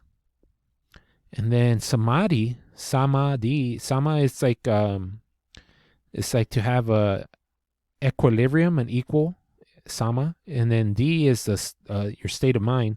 So it's like having mental equilibrium, Samadhi. And then Panya is normally translated as wisdom, but we call it comprehending, correcting your thinking. So Sila is ethical behavior, and it's just correcting your behavior. Samadhi is mental equilibrium, which just means calming your mood, calming your mind. and Panya is correcting your thinking, the comprehension. So far, these sections of morality is going over the sila. And you're absolutely right, Joanna. The Buddha didn't start out his teachings by saying, all right, guys, these are the rules. If you want to join, join. He waited till like people were doing these things that were not fruitful for them, and then telling them, all right, from now on, this is not allowed because it's going to lead you away from the goal of nirvana. I think the Buddha had to figure things out as, things came, whatever. He had to figure out how to lead the monks as he went along. So that's why he created the rules after he saw how the monks were taking advantage of their developed capabilities, their superpowers that were resulting from their practice. That's true. That's a very good point. Yeah, because once you start experiencing the superpowers, you don't want to be like Devadatta, where you're using... you get distracted, and then they lose focus of their goal. Yeah, and you might do unwholesome behavior that's going to lead to your own detriment. But Juan, this was which one? Which number was this in the description? In the description of the fruits, or... Yeah, the fruits. Which fruit is this? Number 3? We can call it number 3. There's, I did some research, and there's like different breakdowns. So it's hard to say. The Buddha stops counting. He only counts the first 2, like number 1, number 2, and then it doesn't seem like he goes on counting. He just keeps giving examples. Oh my God. Really? Wow. And then to end this Sila section, he says, when they have this entire spectrum of supernormal morality, they experience a blameless happiness inside themselves. So that's how he ends that section. And then he goes on to the Samadhi section. So he says self-restraint. When a supernormal disciple sees an image with their eye, they don't get caught up on that image, and they don't get caught up on the associations to that image. So he's talking about the next one is guarding the senses, Indriya Samvara. So guarding the senses, I think we hear that a lot, right, Joanna? Yes, I've heard Bhante talk about that. All the time. He always says that that's the first thing the Buddha teaches his monks, is how to guard the senses, because, when I first got to the temple, the Bhante Kalita gave an example of, like, let's say you have a house that is extremely dirty and dusty, and you got to clean it. That's an example for your mind. And the first step to cleaning the house is closing the windows so that no more dust gets in there. And so that closing the windows is like guarding the senses. Also, Bhante Punaji, he made an example of like a boxer, which I love. This so it's really cute to see Bhante Punaji imitate a boxer. He says that a boxer, when he's boxing, he has his hands up. I'm imitating him right now, if you can see me. And he's covering his face to block. That's the samvara. And so guarding the senses, we have to know one thing for guarding the senses. Guarding the senses does not mean covering your eyes, plugging your ears, plugging your nose, not tasting. That's not how you guard the senses. Oh, it means being aware of how visual stimuli affects your mind. Exactly. Your thought and your behavior. Exactly. And so in order for the senses to be unguarded, 3 things have to happen. One is, let's just take the eye for now. One, your eye has to be open. So your eye has to be open. That's number 1. Number 2, an image has to be perceived. So meaning, light has to enter the eye. That's number 2. And then number 3 is that you have to think about what it is you're seeing. So if an image of a beautiful girl or a handsome man comes into your field of vision, and you start thinking, oh, that's a beautiful girl. Oh, that's a handsome man. Immediately your mind is going to go straight to the emotional reaction, the emotional disturbance. And so thinking about the pleasantness and unpleasantness of what you're seeing, that's how you're not guarding the senses. So the idea is not that you're going to cover your eyes or plug your ears. Basically, don't focus your attention on it. Be aware that you've seen it, but don't continue to focus and think about it. Exactly. Like, move your attention, your mental attention, to something else immediately. Yep, and the best place to turn it is inward to your reaction. So yeah. So you said it perfectly. That's exactly what guarding the senses is. And so that's he doesn't say that that's a fruit. He's just explaining something right now. He's just explaining a process, because all these are in an order for a reason. So first you got your act together by following these morality codes, and these are self-imposed autonomous codes. No one's telling you to do it. No, the Buddha never forced or asked anyone to become a monk.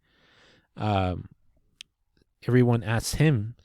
So after you're guarding the senses, the next practice is called Sati Sampajanya. Sati is normally translated as mindfulness. So if anyone hears mindfulness this or mindfulness that, they're talking about what the Buddha calls Sati.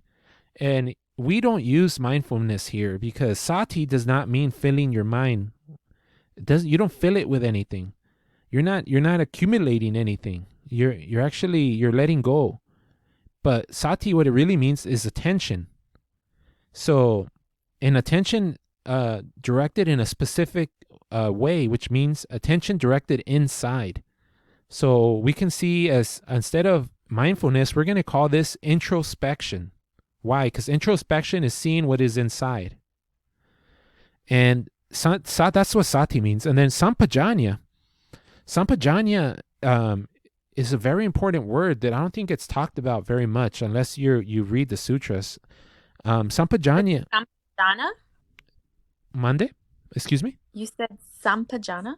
Sampajanya. Jania. Yeah, it's like that. Enya. Sampajanya, what does it mean? So Sampajanya, it's normally called here, like for example, in the sutra I'm reading, it's called full awareness or situational awareness. But that's not a proper name, proper description. Sampajanya means observation. Observation. So introspective observation. Why is it observation?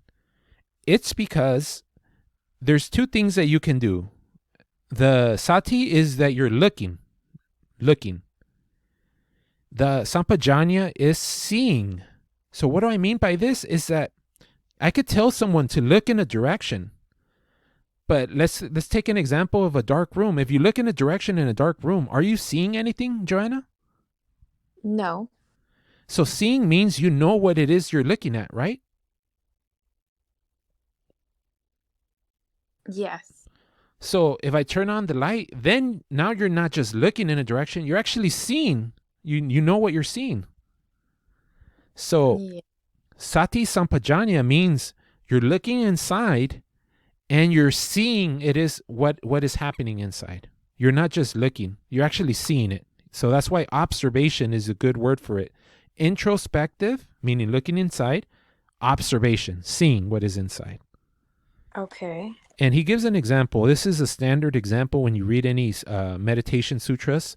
It says, it is when a monk or nun with a bhikkhu or bhikkhuni acts with introspective observation when going out and coming back, when looking ahead or looking aside, when bending or extending their limbs, when bearing the outer robe and bowls and when bearing the outer robe, bowls and robes, when eating, when drinking, when chewing, when tasting, when urinating and defecating, when walking, standing, sitting, sleeping, waking, speaking, and keeping silent.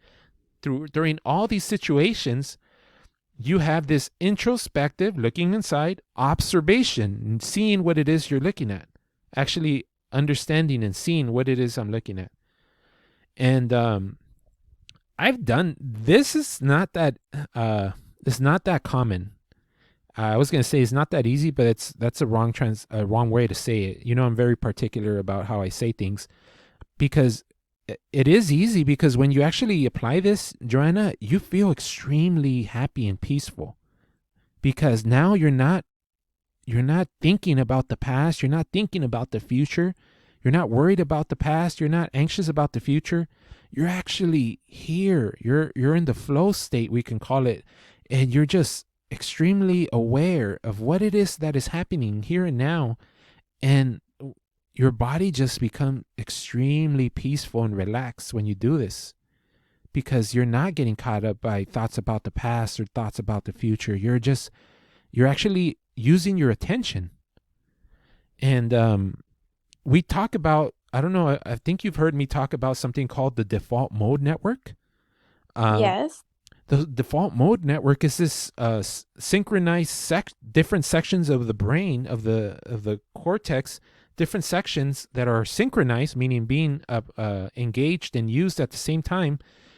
And these sections deal with like thinking about yourself, thinking about others, thinking about what happened to you in the past, thinking of visualizing what you're going to do in the future. And it has a lot of the emotional regions in your mind being activated. And this is what happens when you're not using your attention. You just go into this default mode of just ruminating on thoughts about yourself, about the past, about the future, about others. And, you know, when we look at the evolution from humans, from the primates, the biggest difference comes in this default mode network. That's where the brain grew so much more than what our primate ancestors. So our brain got used to telling ourselves these stories nonstop, even when we're not trying to think about anything. We're ruminating about ourselves and about the past and the future. There's no way around it. That's what's happening. But when you actually use your attention, like let's say it's time to go to work, do your job, or take a test, you're using your attention for a reason. Or Kobe Bryant trying to score the game-winning shot, using your attention. When you engage your attention networks, it shuts off this default mode network, which brings unhappiness. A lot of the mental illnesses are due because of this overactive default mode network. So this Sati Sampajanya is just, when you actually practice it, it's very peaceful. It's very like pleasant experience. And that's what the Zen people, and that's why the Zen people do, and that's what Bhante Kalita always says, meditation should be a 24-hour practice. It's not just 20 minutes in the morning, 20 minutes at night. So we you know, this in this series of steps that the Buddha is describing as the fruits of the spiritual life, he starts with getting someone becoming a monk and seeing how they get reverence and respect, and then how they correct their behavior and how that brings this blameless happiness, and then how they guard their senses, so to prevent their mind from getting polluted with emotional thoughts about what they're perceiving. Because remember, the emotions get triggered by outside influences, stimulation through our senses, especially when we're unconscious of this experience. Our mind gets polluted by this emotional agitation. Yes. So guarding the senses, and then after you guard the senses, you can't just stop thinking. No one can just stop thinking unless you go into the jhanas, the ecstasies. But no one before the ecstasies can stop thinking. So in order to guard your senses and not think about the pleasantness and unpleasantness of stimulation through the senses, then you got to use your attention. That's why the next step is Sati Sampajanya, introspective attention and observation of what you're paying attention to. So you're fully engaging your attention networks in your brain and not falling into that default mode network, which is an emotional, unpleasant experience. So when you do this, remember I told you that's a peaceful experience when you're doing this. That the next step is contentment. In Pali is santosa. So he says when a bhikkhu or bhikkhuni is content with the robes to look after their body, and the alms food to look after the belly, wherever they go, they set out taking only these things. They are like a bird. Wherever they fly, the wings are its only burden. In the same way, a bhikkhu or bhikkhuni is content with the robes to look after the body and the alms food to look after the belly. Wherever they go, they set out taking only these things. So if you're practicing everything that came before this, you're going to be content. You don't need to go chasing after the newest clothing, newest shoes. You know, people are obsessed with shoes nowadays. People are obsessed with watches. People are obsessed with cars, the new iPhones, the new Samsung Galaxy, the new anything. You know, with me, it's the new Yu-Gi-Oh cards.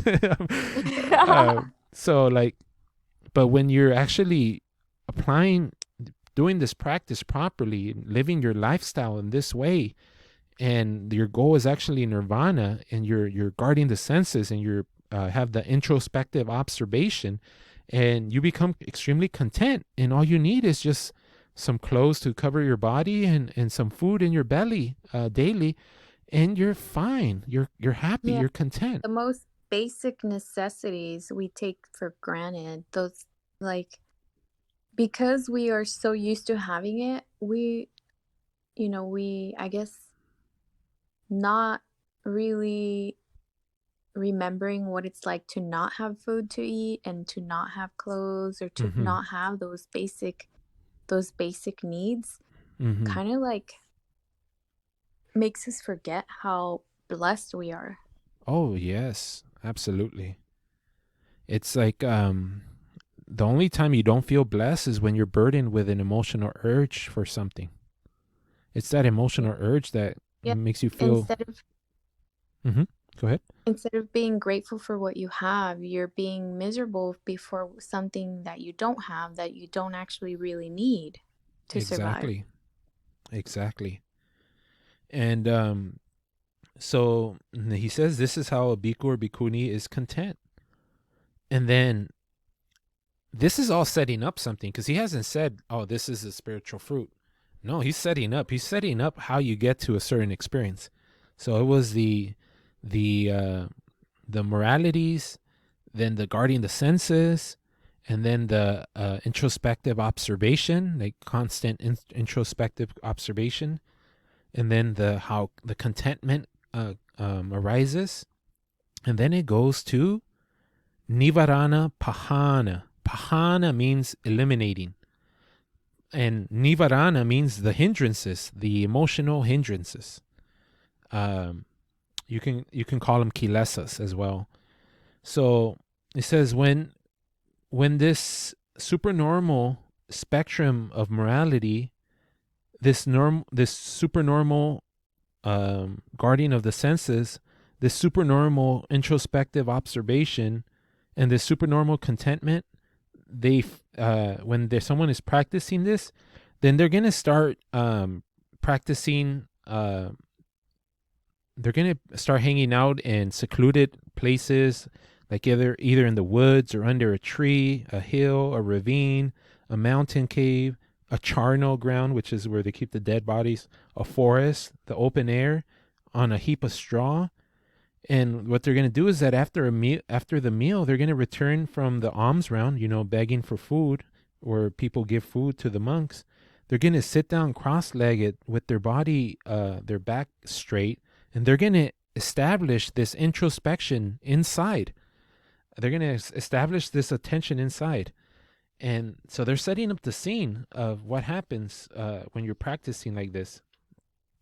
And basically, you're gonna give up lust for sensual pleasures. You're gonna give up hatred. You're gonna give up drowsiness and laziness. Boredom. You're going to give up anxiety and worry, and you're going to give up this divided mind that we call cognitive dissonance. So these are the 5 hindrances, Joanna, and these are in an order for a reason. I was recently talking to my friend Dave. Shout out Dave if you're listening. So when you go to meditation, Joanna, you're sitting down, right, with your back straight. Yeah. When you're sitting down with your back straight, you're saying to yourself, I am not gonna move because I'm lust, because I want to go after something pleasurable. I'm not gonna move to go after something pleasurable, and I'm not gonna move because I'm hating this pain or this unpleasant experience. So that's what that's your goal. You're not moving because you're gonna go after pleasure. You're not moving because you don't like this pain or if this unpleasant experience. That's saying I'm not going to move because of the first two hindrances. So when you're not moving and not going after pleasure and not running away from pain, hating pain, when you're not doing that, what happens next? Naturally, you become bored. So boredom is an emotional hindrance. And this came up because someone was asking me, what do you do when you're bored? And I told them, and this is from my own experience, one time I went with Bhante Sanatha Vihari and we meditated on the lawn in front of the library here in North Hollywood, and it was one of the most pleasant meditations I've ever done. And my goal was constantly relax and pay attention what's happening inside, just constantly, just over and over. Whatever distraction came up, relax and pay attention. And I noticed at a certain point, I started getting bored and sleepy. And, that's one of the hardest hindrances because you just want to lie down and go to sleep. But I said, no, I'm not going to stop here. We're out here meditating for a reason. I'm not going to stop. I'm going to continue, relax and pay attention, relax and pay attention. And I noticed to my shock that the boredom and sleepiness and laziness, it went away. It disappeared. I was completely shocked. And I realized at that point that this is an emotional hindrance. This is an emotion. And all emotions can be relaxed away. Because everyone lives their life, the two extremes that the Buddha talked about. Either people are expressing their emotions, going after what they lust or fighting what they hate, or they're suppressing their emotions, which is the self-mortification. That's the two extremes, but the middle path is relaxing. It's the supernormal eightfold way is relaxation and calming down. And that's how you handle the emotions, the emotional hindrances. And so when you're not allowing yourself to chase after pleasure or hate and try to run away from pain, you get bored, and then you relax that. But what happens if you tell someone to sit there and not move and watch their mind, and they get bored, and they sit there long enough? The next step after boredom is that they start getting anxious and worried. They worry about the past, and they get anxious about the future. That's the fourth hindrance. That's the next. And even that can be relaxed. Even that. That reminds me of when I was first learning how to meditate, and Bhante Sanatha invited me to go to their first meditation retreat that took place in Mexico. Yes. And I remember when Bhante was telling us about this retreat that was going to take place, I was like, oh, I'm interested. And then I said, but will there be something for me to do? Because if I have nothing to do, I'm going to get anxious. And then I said, I really need something to do. Otherwise, I'm just going to get really anxious, and I don't want to get anxious or something. I said something like that. And then Bhante said, are you aware that means that you are not in the present moment, and that your mind is worrying? And then he said, that's the whole point of going on a retreat, to still the mind. Yep. And then I realized that I was like, oh my gosh. Okay. Oh, I'm so used to being anxious that I don't know anything else.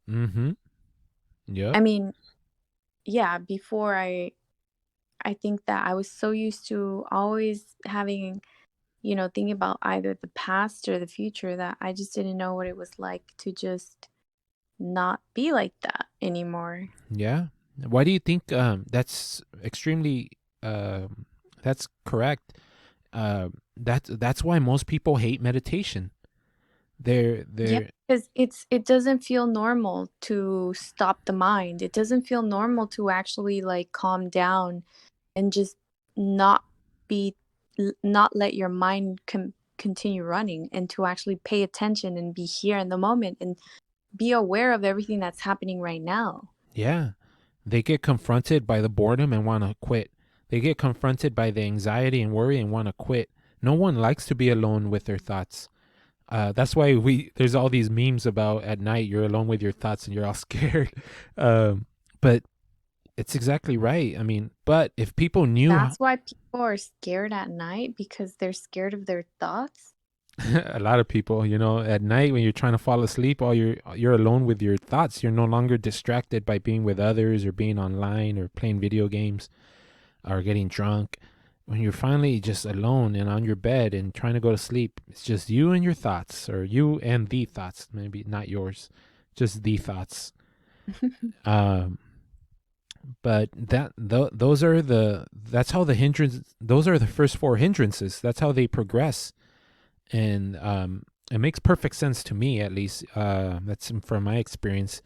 And the fifth hindrance is the cognitive vichikicha, cognitive dissonance. That's because your thinking is split between following what the emotional gratification urges are and following what is correct and rational, reason versus emotion. And it's split. We take the precepts at the temple. I will not kill, I will not steal, I will not do any sexual misconduct, I will not do any harsh speech or lying speech, and I will not take intoxicants. But then we go home and we start fighting with our family or fighting with the drivers on the road, and that's the cognitive dissonance. We take the precepts because we know that's the correct thing to do and it'll lead to our own welfare. But then we quickly get emotionally aroused and that goes out the window. So that's the cognitive dissonance. These are the 5 hindrances. And once we're practicing the moralities, correcting our behavior, once we're guarding the senses, making sure we're not polluting our minds, and then once we're using our attention, now we're in charge of what's happening in our thinking. We're paying attention and observing what's happening inside, and then we're becoming content. And then we see these hindrances that come up when we meditate, because then after we do these things, we go and sit and meditate, and we see these hindrances come up. And then the Buddha goes on to say how it is to give up these hindrances. He says, suppose a man who has gotten into debt were to apply himself to work. He would pay off that original loan and have enough left over to support his partner. Thinking about this, he would be filled with joy and happiness. That's the first example of what it's like to become free of these 5 hindrances. And then he goes, number 2, suppose there was a person who was sick, suffering, gravely ill. They lose their appetite and become physically weak. But after some time, they recover from that illness and regain their appetite and their strength. Thinking about this, they'd be filled with joy and happiness. And then he goes, number 3, suppose a person was imprisoned in jail, but after some time they were released from jail, safe and sound, with no loss of wealth. Thinking about this, they'd be filled with joy and happiness. And then they would say, suppose a person who was a slave, they belonged to someone else and were unable to go where they wish.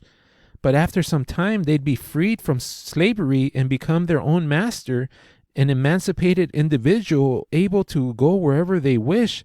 Thinking about this, they'd be filled with joy and happiness. And then he goes, suppose there was a person with wealth and property who was traveling along the desert road, which was perilous, dangerous, and with nothing to eat. But after some time, they'd cross over the desert safely, reaching the neighborhood of the village, a sanctuary free from danger. Thinking about this, they'd be filled with joy and happiness. In the same way, as long as these 5 hindrances are not given up inside themselves, a bhikkhu or bhikkhuni regards them as a debt, as a disease, as a prison, as a slavery, as a desert crossing. But when these 5 hindrances are given up inside themselves, a bhikkhu or bhikkhuni regards this as freedom from debt, as good health, as release from prison, as emancipation, as a sanctuary. So seeing these hindrances have been given up in them, joy springs up. And being joyful, cognitive contentment springs up. And when the thinking is completely content, the body becomes comfortable. And when the body becomes relaxed, and when the body becomes relaxed, they feel extreme comfort and pleasure.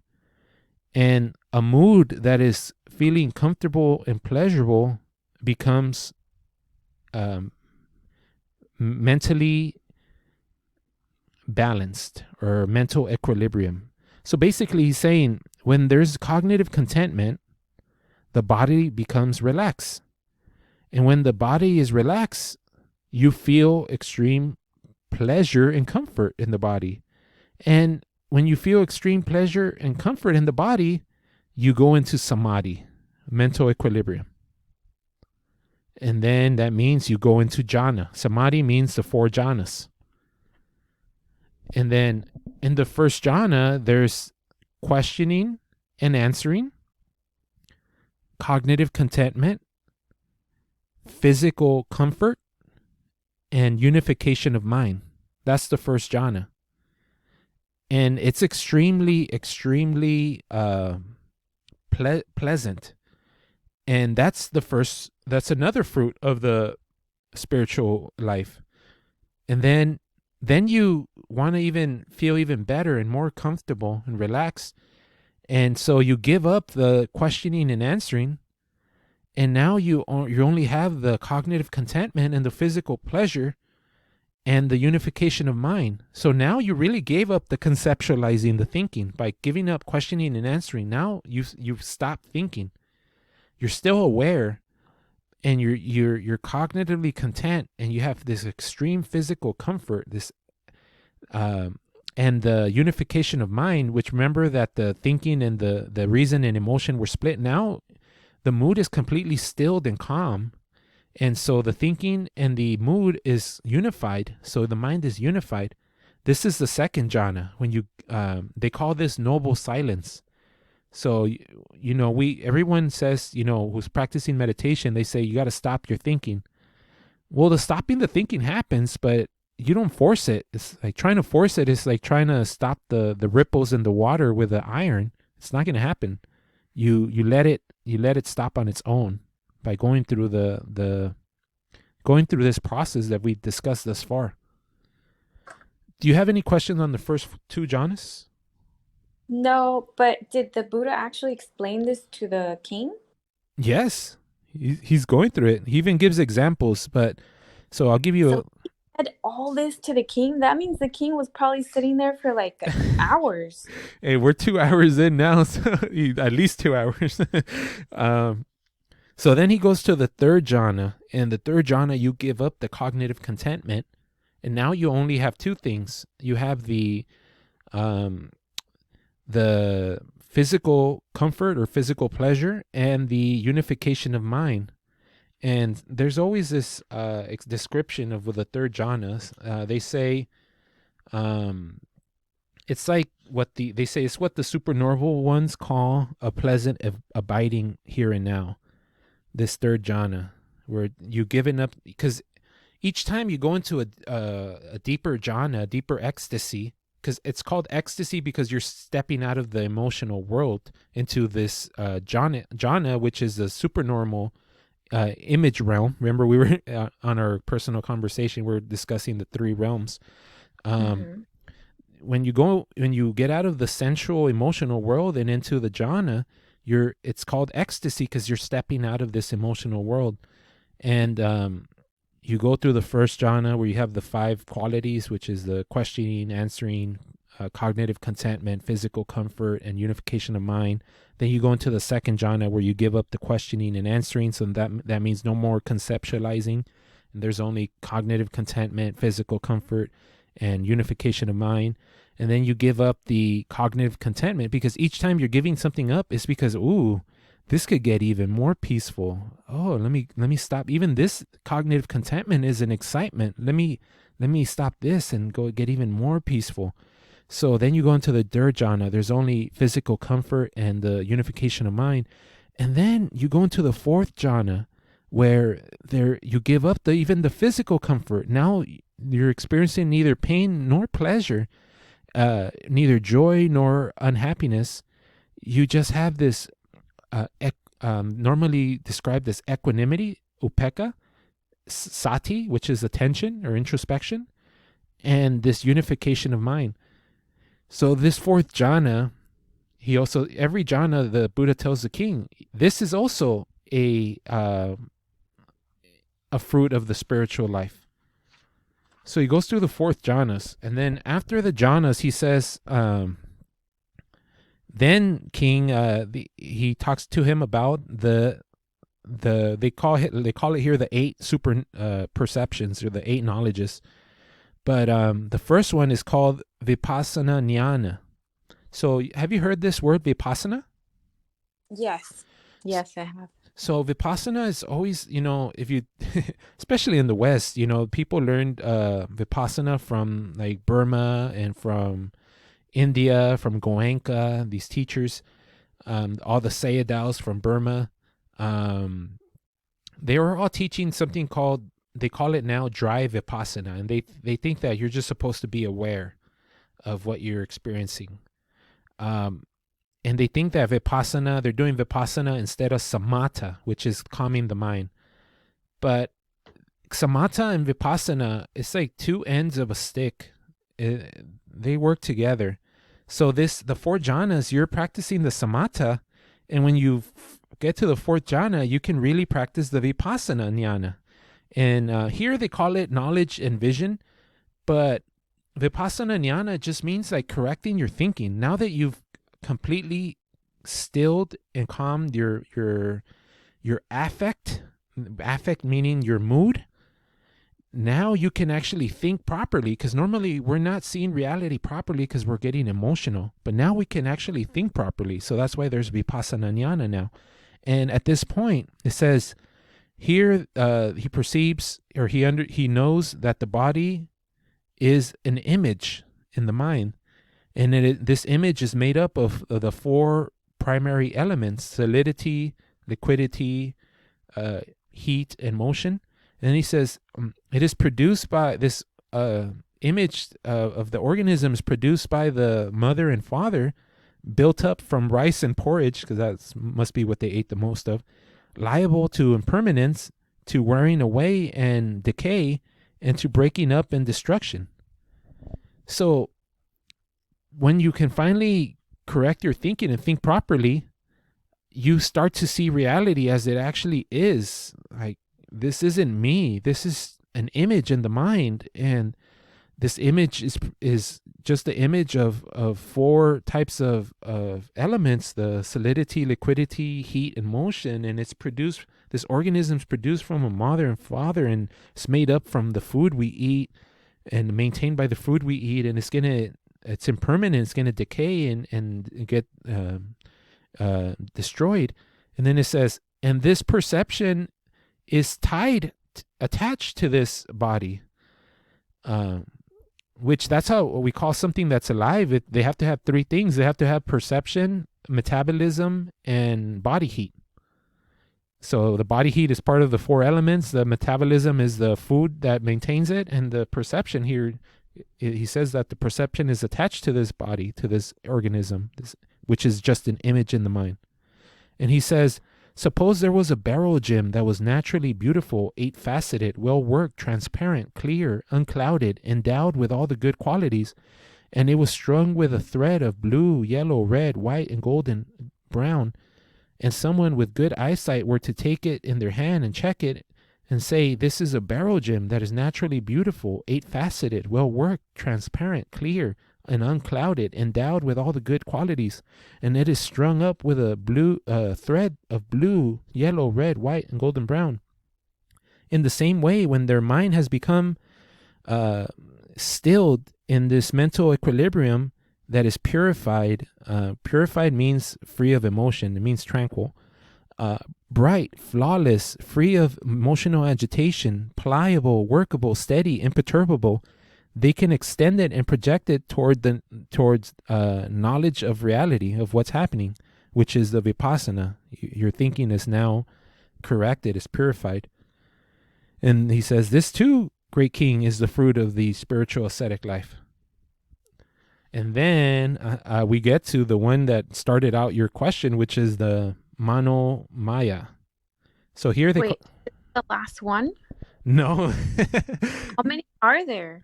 There's a lot. You picked the discourse from the Long Discourses of the Buddha. How many more are left after this one? 1, 2, 3, 4, 5, 6. There's 6 left. Okay, well, we've already come to 2.5 hours, so I think we might have to continue in another talk. Absolutely. That's a good idea. I guess we'll your question of the Mano Maya is always the cutoff point. That's when we know it's time to get out of here. Well, everyone who's listened this far, if you made it this far, you're already cooked. You're hooked up by the Dhamma. This is how the sutras go. They're talking about supernormal experiences. This sutra was going to go on and go all the way to nirvana. The nirvana was going to be the final fruit of the spiritual ascetic life. And the Buddha was taking great mercy on this king who was guilt-ridden. And at the end of this sutra, the king actually confesses to the Buddha what he did to his dad. And the Buddha tells him, in the spiritual life, it means a lot when someone can confess and own up to what they have done and recognize their transgression and determine to never do it again. That's a big deal, and we respect that. And so he kind of gave the great king a lot of peace, and from teaching him this and also telling him that. And the great king told him that he was going to be a disciple for life from now on. And the great king was actually the one that sponsored the council of the 500 monks after the Buddha went into parinibbana, gave up his body. And then as soon as the Buddha gave up his body and there was no more Buddha here walking around, some of the monks were saying like, hell yeah, we don't have to follow the rules anymore. The master is gone. And then some of the higher monks heard that and they're like, oh my God, we have to save the teachings or else we're doomed. People are already giving up the practice. So they decided to get 500 arahants, 500 emancipated individuals, fully awakened individuals, to get together and go over the sutras, where Ananda, the servant, the attendant of the Buddha and cousin of the Buddha, who had a photographic memory, memorized every sutra, he went over all of them. And whoa, I didn't know they gathered a team of arahants to help him preserve the suttas. Oh yeah, like you said in the beginning, they gathered the Avengers, the comic book, the super bhikkhus, and because they had to, or else Joanna, me and you would not have this podcast. If they didn't do that, we would not have this podcast. They gathered for like 3 months, and they needed someone to sponsor them and give them food. You know how when we go to like a retreat, the devotees bring us food? We don't have to worry about the food and everything.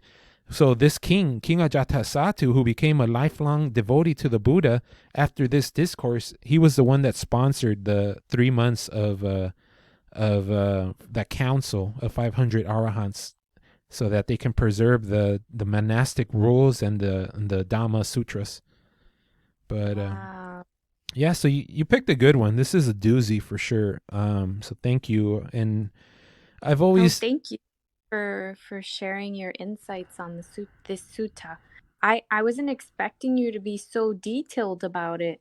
I thought it was gonna be like, I thought we might need something else to talk about, but Oh no. Uh, I was like, wow, what did I do? that's funny. No, but I think that is one of the I think that's one of the things that really fascinates me when I hear you speak about the Dhamma, because you really go into details, and again, the details are they are what really they actually say more than we think they do. Yeah, absolutely. And I'm the type to read sutras for fun, and stuff will stick with me. But when someone asks me to tell them a sutra, I feel like I have to know it backwards and forwards. And this I always saw it as a long sutra because it's part of the long discourses. And when it feels like a long sutra in your head, it feels daunting. But after going over it and being able to discuss it with you, Joanna, it feels like a small sutra. And I thank you for that. We didn't actually finish though. I know we didn't finish. So it was going to start talking after this. It starts talking about the psychic powers. So you can create a mind with you can create a body with your thinking. And that was how this question started, Joanna. And basically I came up with an example. It just came to me today. It always comes spontaneous. But when you dream, Joanna, do you see an image of a body? Yes. That's an image of a body created by your thinking. Mm-hmm. That's manomaya. So that's an example of how this manomaya, mind-made body, a body created by your thinking. Everything in my dream is mind created. Absolutely. So that's how you know these things are not just like mystical things that are just fairy tales. These are all within the realm of nature. But isn't everything in the waking world mind created too? Absolutely. And that's the supernormal Samaditi. The normal Samaditi, people think, no, there's the me, there's a you, and I'm going to come back. Remember how I told you that before I came to the temple, I used to always have this feeling that I was like asleep? Yes. Like I was awake, but I was asleep. Yes. I would always have that feeling like I'm doing the same thing every single day, and I'm like, it felt like a dream. Mm-hmm. And it's boring, right? But now I know it's true. Yes. That's you came across the Dhamma, the supernormal Dhamma, and we're both blessed by that. So yeah. I guess we'll end it here until next time. Joanna, any final words? No, just thank you, Juan. Thank you so much again for sharing your wisdom, and thank you everyone for joining us. Yes, I concur. Thank you, everyone. Anyone who listens to this, I'm sure you'll get something from it, and we appreciate it. Thanks to everyone who likes the video and comments on it. We appreciate it. And we wish everyone out here, without distinction, may all beings be well, happy, comfortable, and peaceful. Thank you very much. Bye-bye.